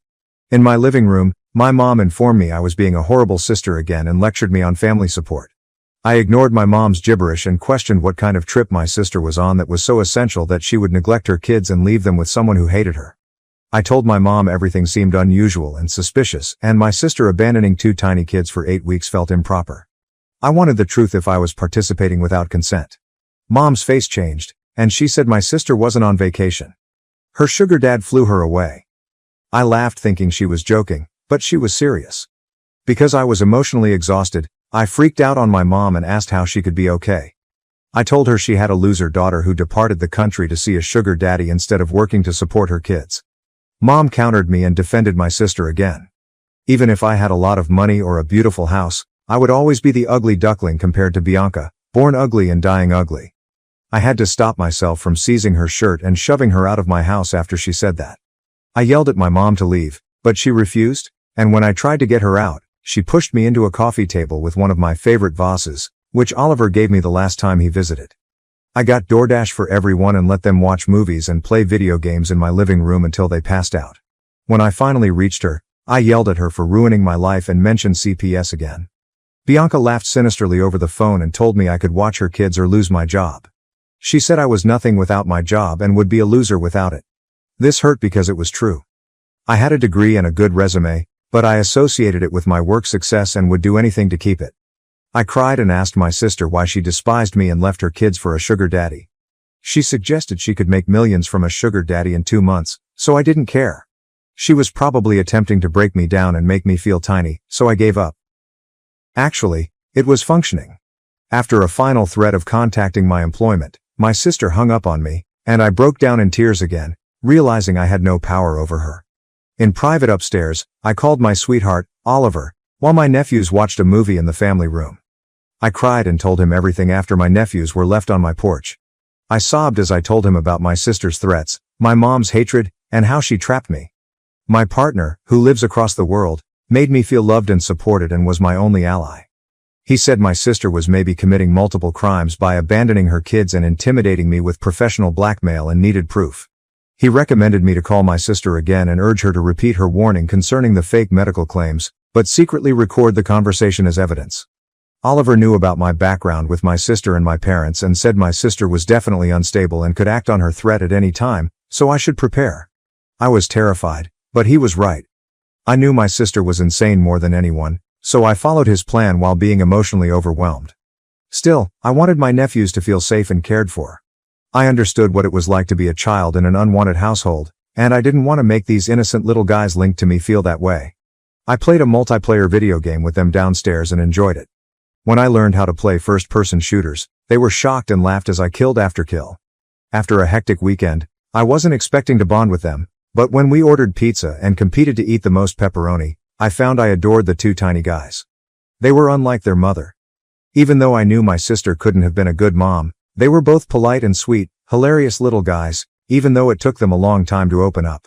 They always said please and thank you and cleaned up well. While hanging out with my nephews in the afternoon, I saw that they both had holes in their socks and that my older nephew's pants were too small. I found all the clothes my sister had brought for them to be too old or undersized for the boys. Again, I wasn't surprised that my sister was a cheap, irresponsible parent, so I took my nephews shopping for new clothes. I nearly stabbed myself several times at the mall because my nephews burst out of their shells and ran around excitedly. I remember being ignored as a child, so I wanted them to feel like they could have anything they wanted and that I was there for them and wanted to make them happy. When we passed a window and they wanted to go into a store, we went in and I bought them whatever they wanted. After I gave them the switches, they both cried and hugged me, and I saw Daniel, 10, crying again on the way home and asked him if he was okay. He asked me why I was so nice to them and why they deserved it. I told him they were my boys and kids, so they deserve happiness. He started crying more and said he was mad at his mom for separating us. This hurt my heart, and I told him I was sorry. After a large dinner at home, they played switches together all night. I left them alone in the living room to phone my sister again in my room to execute my boyfriend's plan. The phone call was easy to push toward the medical accusation, but I attempted to keep cool while wanting to call my sister every name in the book. When I mentioned CPS again, my sister freaked out and threatened me, claiming I would get fired for being a crazy secret and that nobody would know if she was lying about taking my medication. She kept telling me that nobody would believe a crazy sick like me and that I didn't deserve my work. I suspect my sister was high during this call since she sounded strung up and kept repeating odd stuff. After getting what I needed from the conversation, I hung up on my sister since she kept claiming I didn't deserve anything in life. Whatever.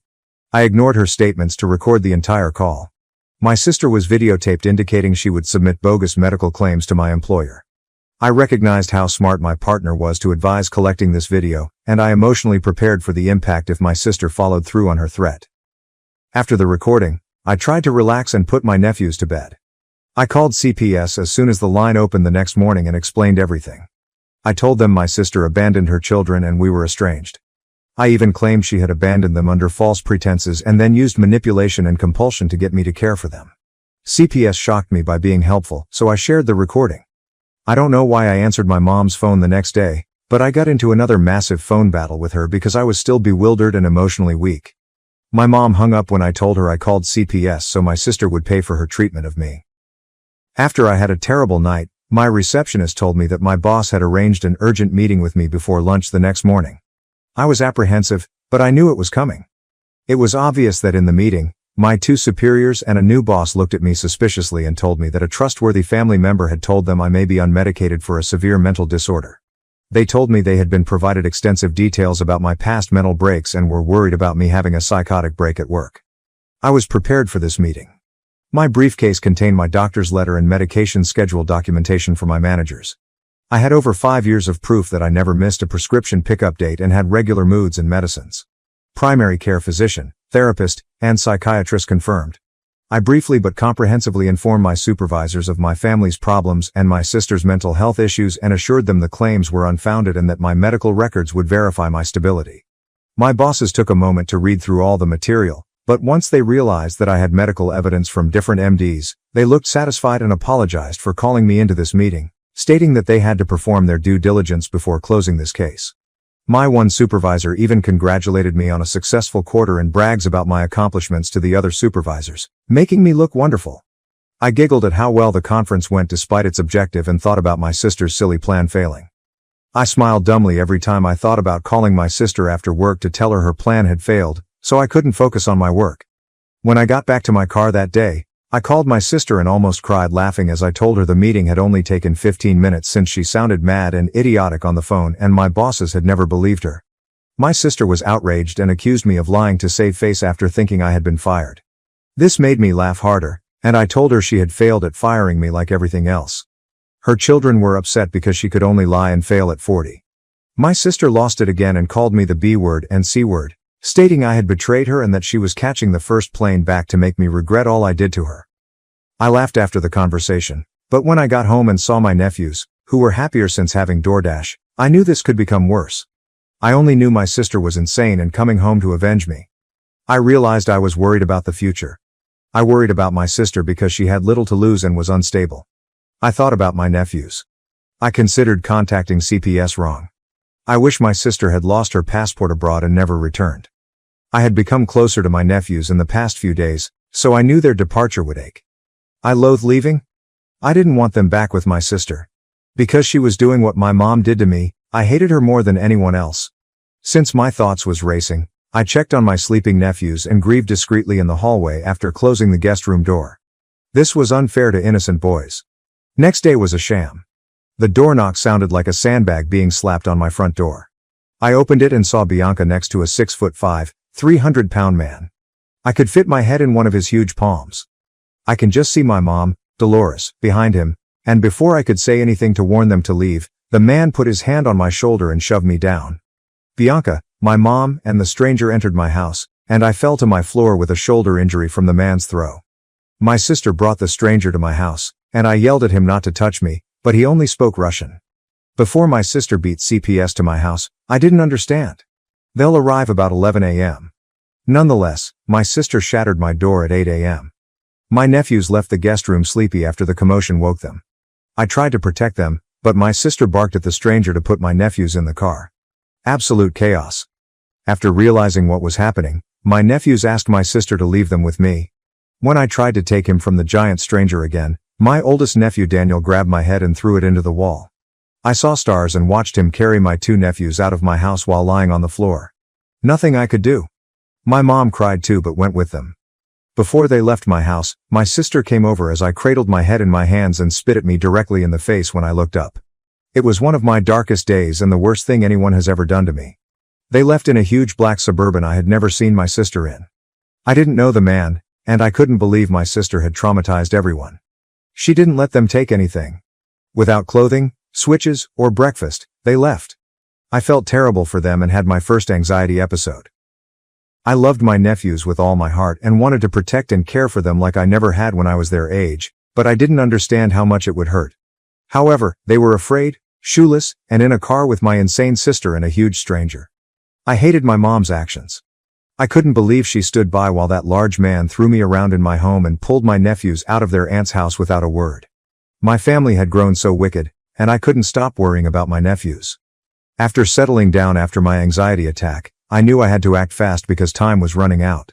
After calming down, I called the police, who were aware of the investigation because Child Protective Services had a case against my sister. I told them everything that transpired at my home minutes before, and the officer on the phone was helpful. My voice shook as I described the stranger, but I tried to stay cool and remember the license plate.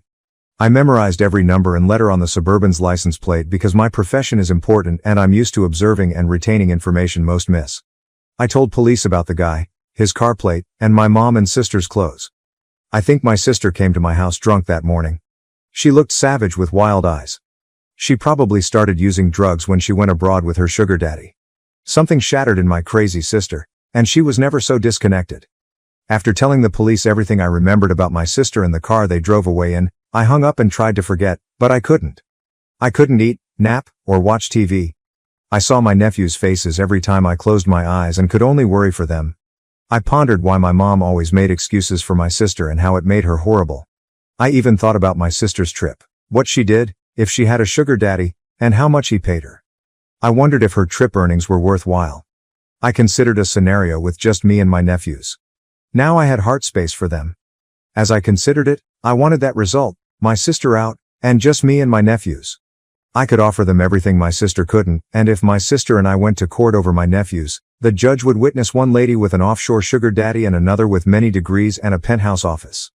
I tried to be positive, But random gloomy concerns concerning my nephew's safety kept returning. Maybe the huge man she brought to my house was her sugar daddy. Maybe he was with my nephews.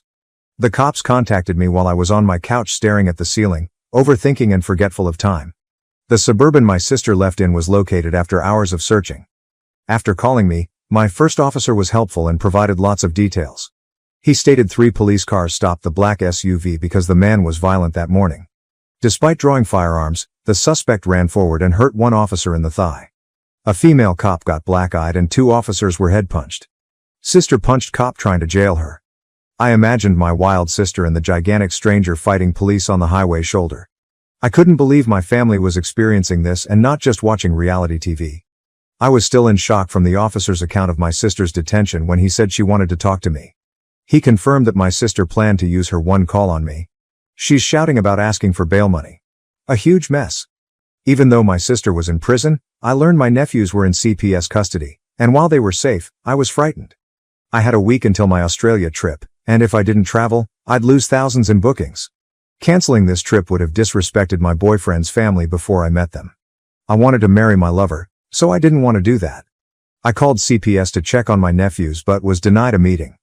I told them I was their only psychologically stable family, but they didn't care. I faced a tough new department. I was emotionally exhausted and had no choice. I prepared for my vacation and cried spontaneously thinking about my nephews and where they were through the week. My girlfriend and I had been waiting for this trip for so long, and suddenly I was distracted and anxious. The week before my departure, my worry and tension dominated our conversations. My partner was courteous and supportive as always, but I was so angry at my sister for how she had treated her nephews and me, and I couldn't believe how much my life had altered because of her one choice to visit her foolish sugar daddy. I was glad my employment was understood, but thinking about how my sister tried to fire me so soon made me feel deceived and afraid of my family. Even my dad, Arthur, was away and oblivious of all this strife, but he knew. He was spineless like my useless mother. My mother didn't care for her grandchildren since she let my sister's bad decisions put them with strangers. After 2 glasses at the airport bar on my way to Australia, I looked at photos of my nephews staying with me. Taking these silly mall photo booth photographs together made me cry again over missing them. I vowed not to cry again till I returned to America and enjoyed my time with my sweetheart and his family. Even from abroad, I couldn't let my sister ruin my life. Great trip to Australia. I was overjoyed when my lover ran to me in the airport and lifted me up princess style. I hadn't seen him in months. Returning to my boyfriend's loving embrace felt great after 2 weeks of agony. He looked after me during vacation. Meeting his parents made me like them both. Fun, active folks took me to their favorite neighborhood nature walks and views. We hiked to his favorite secret waterfall, skinny dipped, swam, laughed, and kissed for hours. I was apprehensive before leaving, but it was one of my most romantic days, and I couldn't believe how wonderfully the vacation went. After returning to the US, I went to the local police station to file charges against my sister Bianca and my mother Dolores for breaking into my home. They had the man lift me up and throw me to the side to barge in, and I wouldn't let that happen. When I went to submit the charge, I learned that CPS was investigating my sister, and I was furious that they hadn't found anything yet. I left the police station happy that my family was charged but unhappy because the CPS investigation was ongoing. I worried about my nephew's safety and knew that being with strangers, even if better than my sister, couldn't be good for them. I also couldn't stop thinking about how my sister had hauled them out of my house that morning without letting them take anything. Samuel, my youngest nephew, carried this plushy dog everywhere.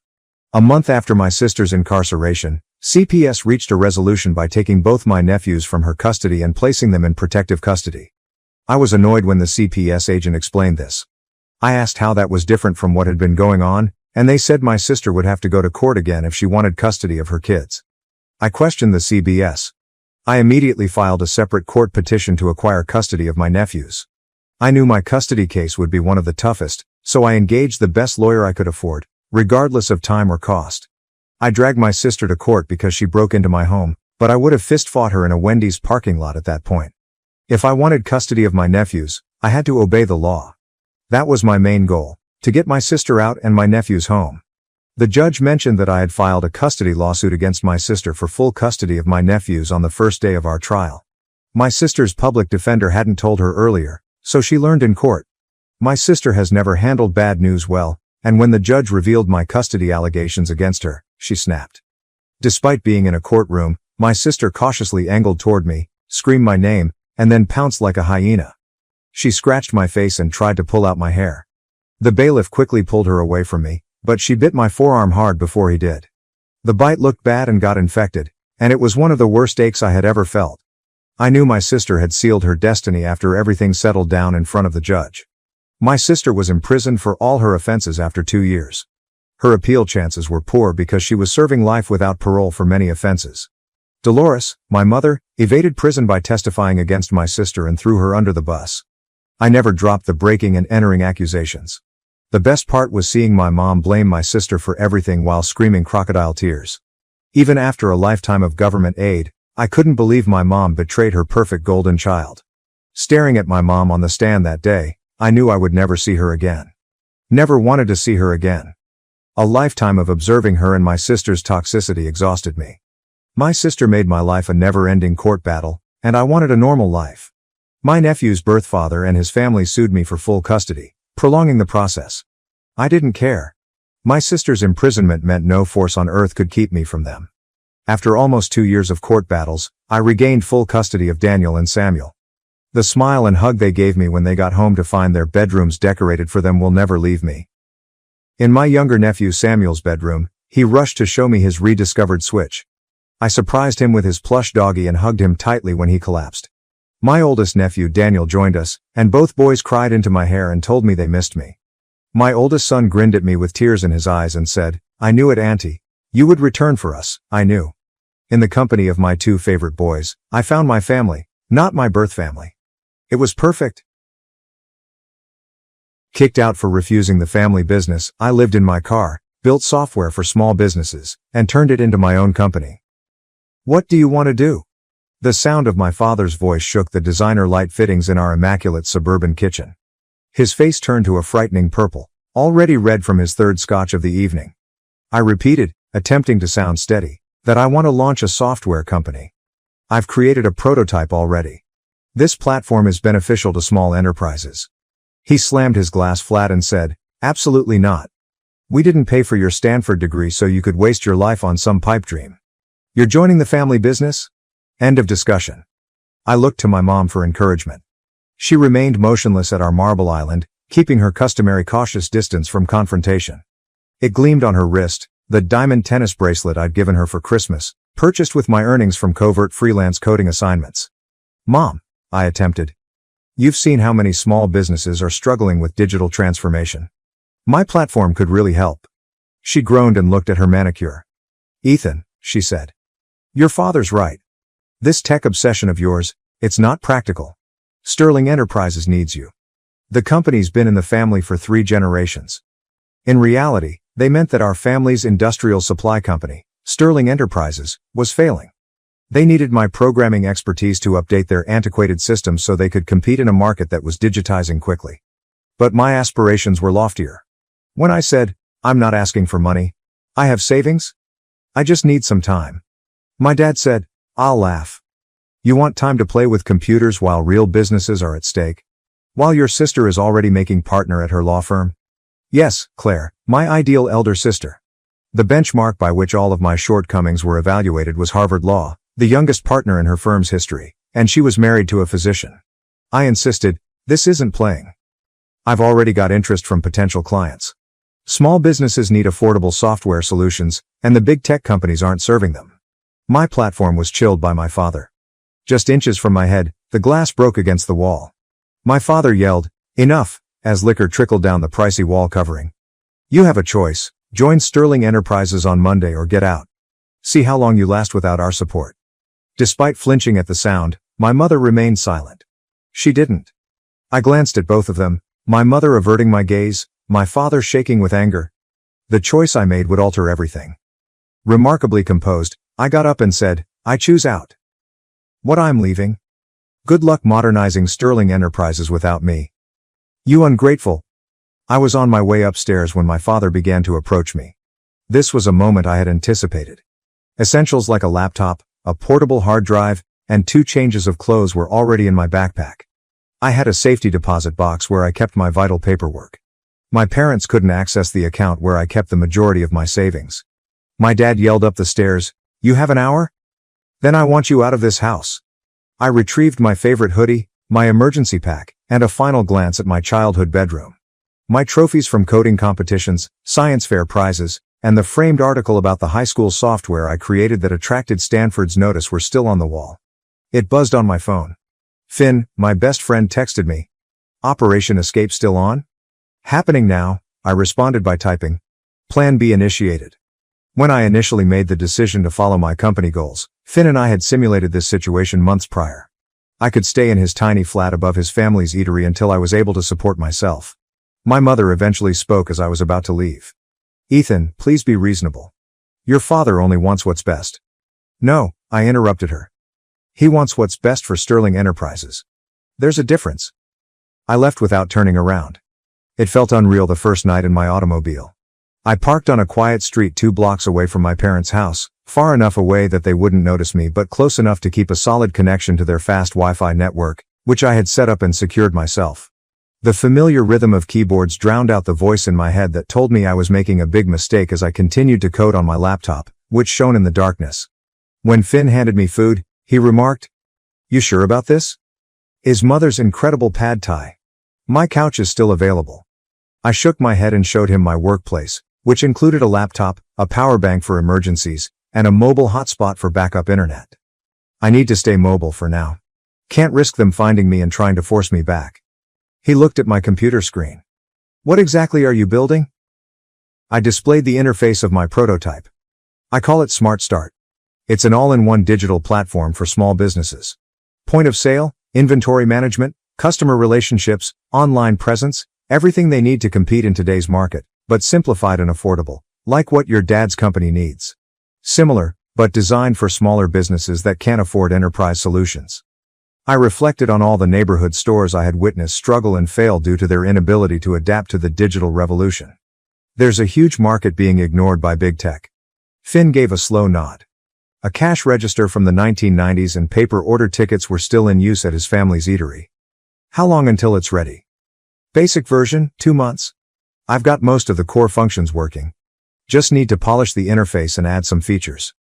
I kept from him the fact that I was also surreptitiously recording every flaw in Sterling Enterprises systems, including every security flaw, inefficiency, and lost chance for technological advancement. I was creating it because I knew they would need it someday, not because I was spiteful. They simply weren't aware of it yet. Life fell into an odd pattern. I would work from several coffee shops over the day, purchasing just enough to warrant using their Wi-Fi and space. I would park close to my parents' house at night and utilize their fast internet to upload code and execute intricate tests. Coffee, protein bars, and leftovers from Finn's family were my main sources of nutrition. I learned which parking lots were safe to sleep in and which ones to avoid, and I took a shower at a cheap gym membership. Although uncomfortable, it served a useful purpose. I could devote all of my attention to creating Smart Start if there were no outside distractions, no incessant criticism from my father, and no passive disappointment from my mother. My sister Claire attempted to step in one weekend. "This is ridiculous, Ethan," she said after finding me at the coffee shop where I usually go. "You're living in your car to prove what? That you can be as stubborn as Dad?" I continued to code without looking up. "I'm building something important. You're throwing away a guaranteed future with the family business." I stated plainly. "The family business is dying. Dad's too proud to admit it. But their systems are ancient. Their processes are inefficient. And their competitors are eating them alive. Then help fix it," I said, finally looking her in the eye. "That's exactly what I'm doing, just not the way they want."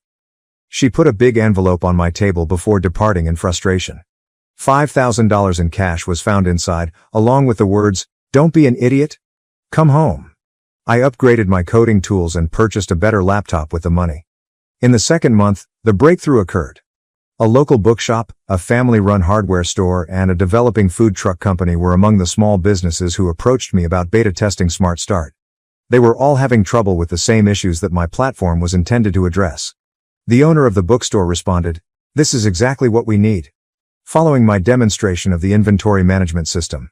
"QuickBooks is too complicated, and the custom solutions are too expensive.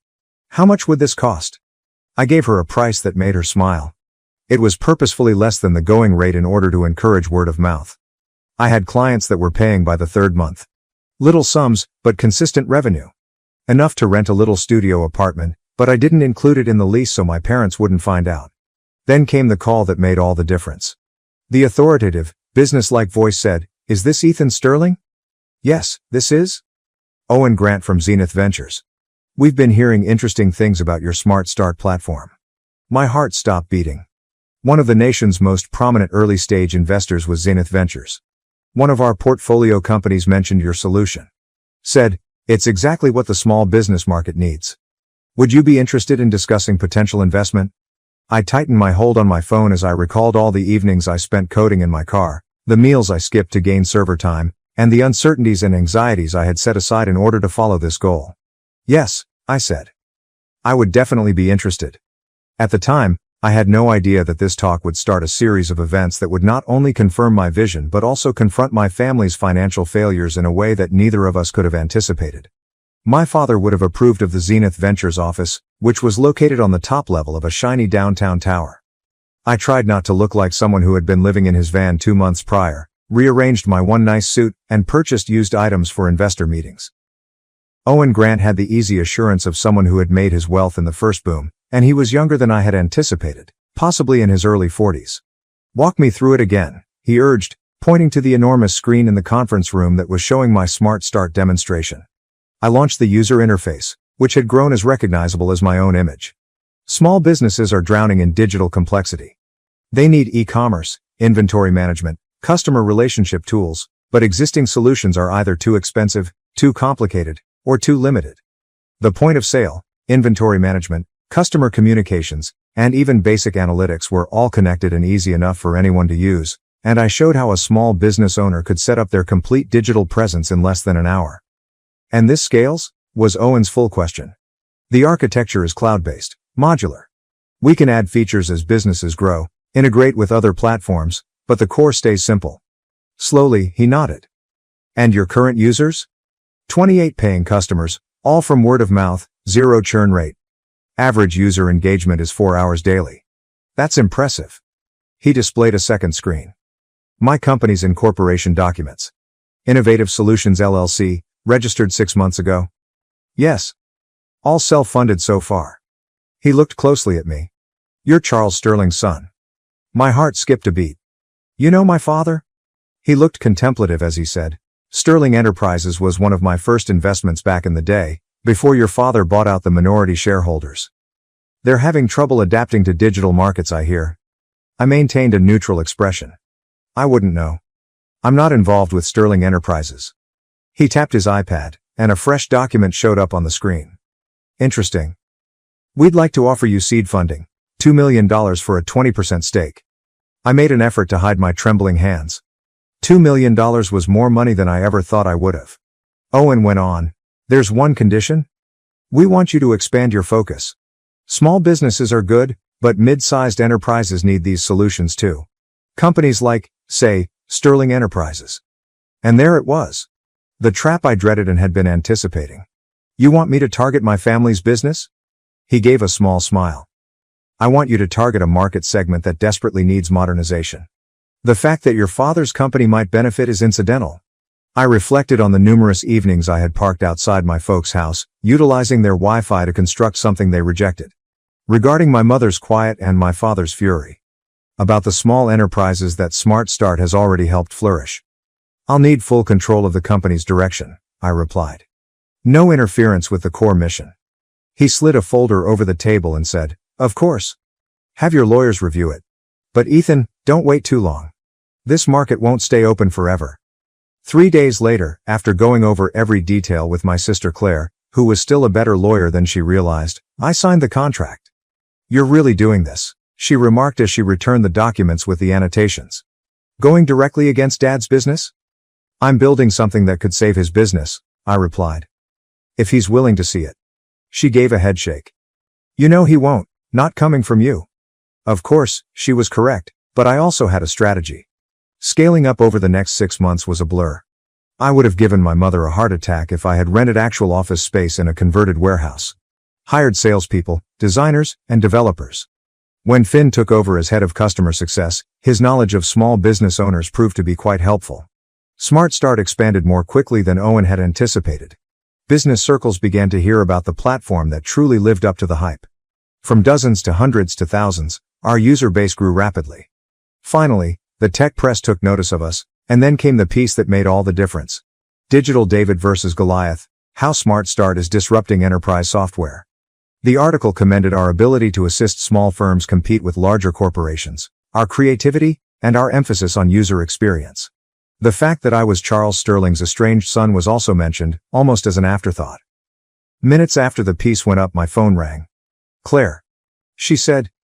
"Dad's furious." Without introducing herself. "He's calling an emergency board meeting." "Why?" "Smart Start isn't competing with Sterling Enterprises." "No, but 3 of their biggest customers just announced they're switching to your platform." Stunned, I reclined. I hadn't observed that mid-sized organizations were beginning to use Smart Start because we've been so focused on tiny enterprises. "There's more," insisted Claire. "Their latest quarterly numbers, they're bad, Ethan, really bad. The board is talking about forcing Dad out if he doesn't modernize their systems." I retrieved the public financial information for Sterling Enterprises. The figures were worse than I had anticipated. Within 6 months, their stock had fallen 40%. The rate of customer attrition was increasing. They were practically on the verge of going bankrupt due to their antiquated software systems. "They need help," I muttered aloud. "They need you," she said. "But you know Dad will never admit it." Owen Grant's remarks regarding focusing on mid-sized businesses and the several elements we included in Smart Start that may help businesses like Sterling Enterprises were on my mind. "Perhaps," I replied softly, "they don't have to recognize me." I called an emergency team meeting that evening. I revealed the prototype I had been working on covertly, a new division aimed at larger companies that was based on the Smart Start architecture but had extra capabilities for intricate operations. "We're launching enterprise solutions," I said. Finn scowled. "I thought we were staying focused on small business." "We are. But there's a whole segment of mid-sized companies being crushed between small business agility and big corporation resources. They need what we've built." I neglected to mention that every feature in Enterprise Solutions was created especially to address the issues facing Sterling Enterprises. That I had devoted months to examining their shortcomings and developing fixes for problems they were unaware they had yet. For weeks, the team worked nonstop. We introduced Enterprise Solutions under a different name through a subsidiary that was difficult to link to me. Similar to Sterling Enterprises, the marketing campaign focused on well-established enterprises who were having difficulty embracing digital change. We waited after that. It took very little time. Days after our launch, the new Chief Technology Officer of Sterling Enterprises, who had been hired in a panic following their most recent system failure, contacted us. The location of the meeting was their headquarters. I watched over a secure video link while my father and his board were shown Enterprise Solutions by our sales team, who were specifically selected to be unrelated to me. I witnessed his realization that this was precisely what they required. Saw him struggle to acknowledge it. Observed the enthusiastic inquiries from the board members regarding cost and implementation. Our sales lead clarified, the investment would be significant but the potential return. My father cut me off, saying, "We'll need to see other options." An elderly board member, Jonathan, leaned forward. "We've seen 12 presentations in 2 months. This is the only solution that actually addresses our specific needs, and their track record, impressive results with similar companies." Another board member added their voice. "My cousin's manufacturing business switched to their system last quarter. Saw immediate improvements." I saw the expression on my father's face as he knew he was losing the battle. Change was what the board desired. Their clients insisted on it. Their best chance of surviving was with Enterprise Solutions. "Fine," he snarled. "Start the procurement process." With an odd sense of emptiness, I shut down the video feed. I had succeeded. Produced just what was required by Sterling Enterprises. Confirmed that my vision was correct. Why, therefore, didn't it seem like a win? When Claire contacted again 3 days later, the response was received. She said, "Dad's drinking," without introducing herself. "Really drinking? Mom's talking about separation." Not because of Enterprise Solutions, but because he is aware of his failure. My gut nodded. He had to go pleading with outsiders for assistance because the business was collapsing. She hesitated. "He keeps saying he should have listened to you." I reflected on all the decisions that had brought us to this point as I gazed out my office window at the metropolitan skyline. My pride, my father's intransigence, and the barriers of silence we established between us. What if, I thought to myself, there was a way to save both the company and his pride? How? I have an idea, but I'll need your help. The board meeting of Sterling Enterprises was set for 9 a.m.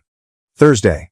I watched familiar faces stream into their offices as I waited in my car outside the exact location where I had parked to access their Wi-Fi. Last to arrive was my father, who appeared older than I had recalled. His suit, which was usually spotless, was a little rumpled. His stride was less assured than the one I had grown up admiring. I tapped my phone and asked, "Everything ready?" "All set," the woman said. "The board members are prepped. Owen Grant just arrived, and Mom's in position, though she's still not sure about this." I changed my tie. It was still not the brand my father would pick, but it was a designer now. "It has to be today. The Enterprise Solutions contract needs board approval by the end of the week." "Good luck," replied Claire quietly. "Try not to enjoy this too much." Despite my nervousness, I grinned. She was too familiar with me. When I walked in, the security guard looked twice. I had been hauled away the last time I was here following another argument about entering the family business. I was back on my terms now. As I walked in, the boardroom became quiet. My dad's expression quickly changed from astonished to irate to perplexed.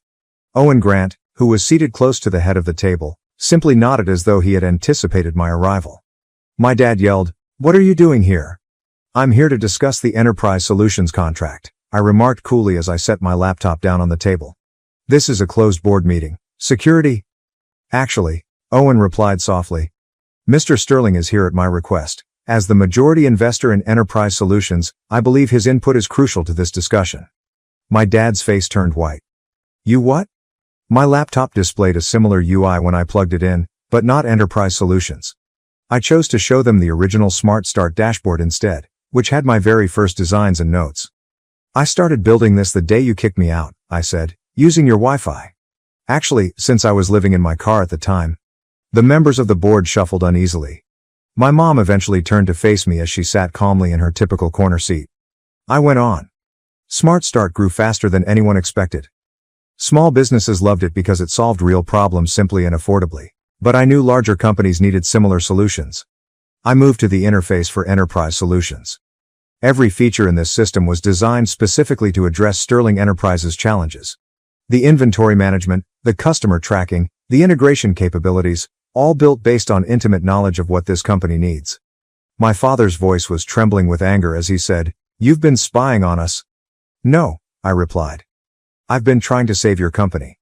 The same company you wanted me to join, but only on your terms." Owen Grant cleared his throat. "The board has reviewed Mr. Sterling's proposal. Enterprise Solutions isn't just a software platform. It's a potential merger opportunity." My dad's head jerked up. "Merger?" I displayed the comprehensive merger proposal that I had been working on for weeks. "Smart Start Technology would acquire a controlling interest in Sterling Enterprises," I said. "But the Sterling name stays. The legacy business continues, enhanced by modern technology, and the current CEO transitions to Chairman Emeritus, focusing on strategic partnerships rather than day-to-day operations." There was no sound in the room. My dad whispered, "You want to buy my company?" I clarified, "I want to save it.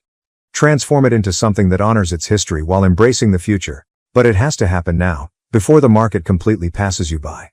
It was my mother who talked first. "Charles, listen to him." Startled, he turned to face her. She had never raised her voice in 30 years of board meetings. "I've seen what Ethan built," she added. "What he sacrificed to build it. This isn't about winning or losing. It's about family." "Family." He laughed loudly. "He abandoned the family business." "No," I muttered. "I found a different way to support it.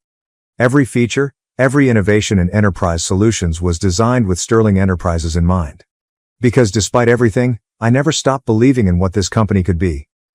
I approached his chair and opened a second document on my tablet, my initial business plan, which I had penned in my car the night after I was expelled. The subtitle was Project Phoenix, Modernizing Sterling Enterprises Through Independent Innovation. He fixated on the paper.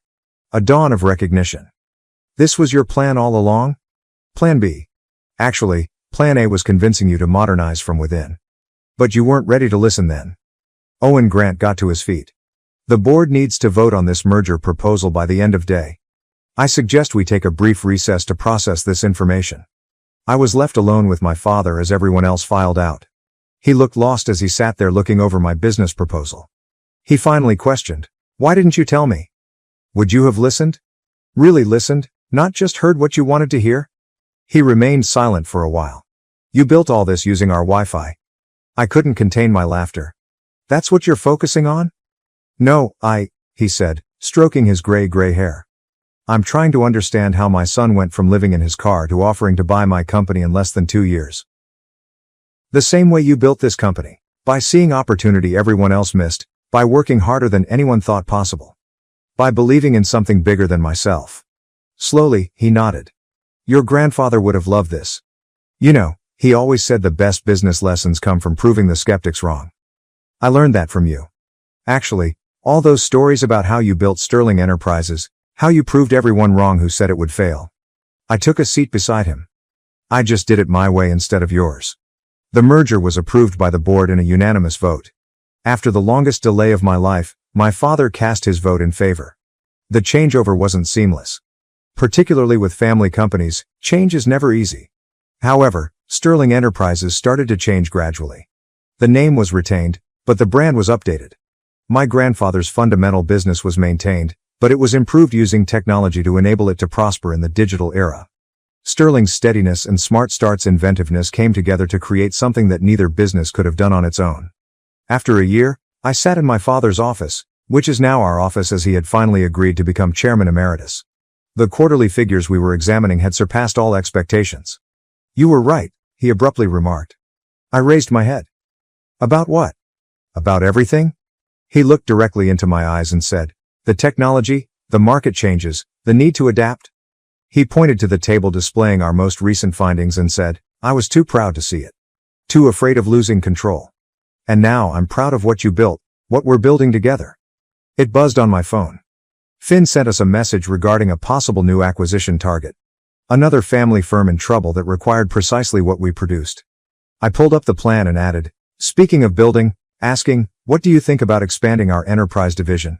He grinned.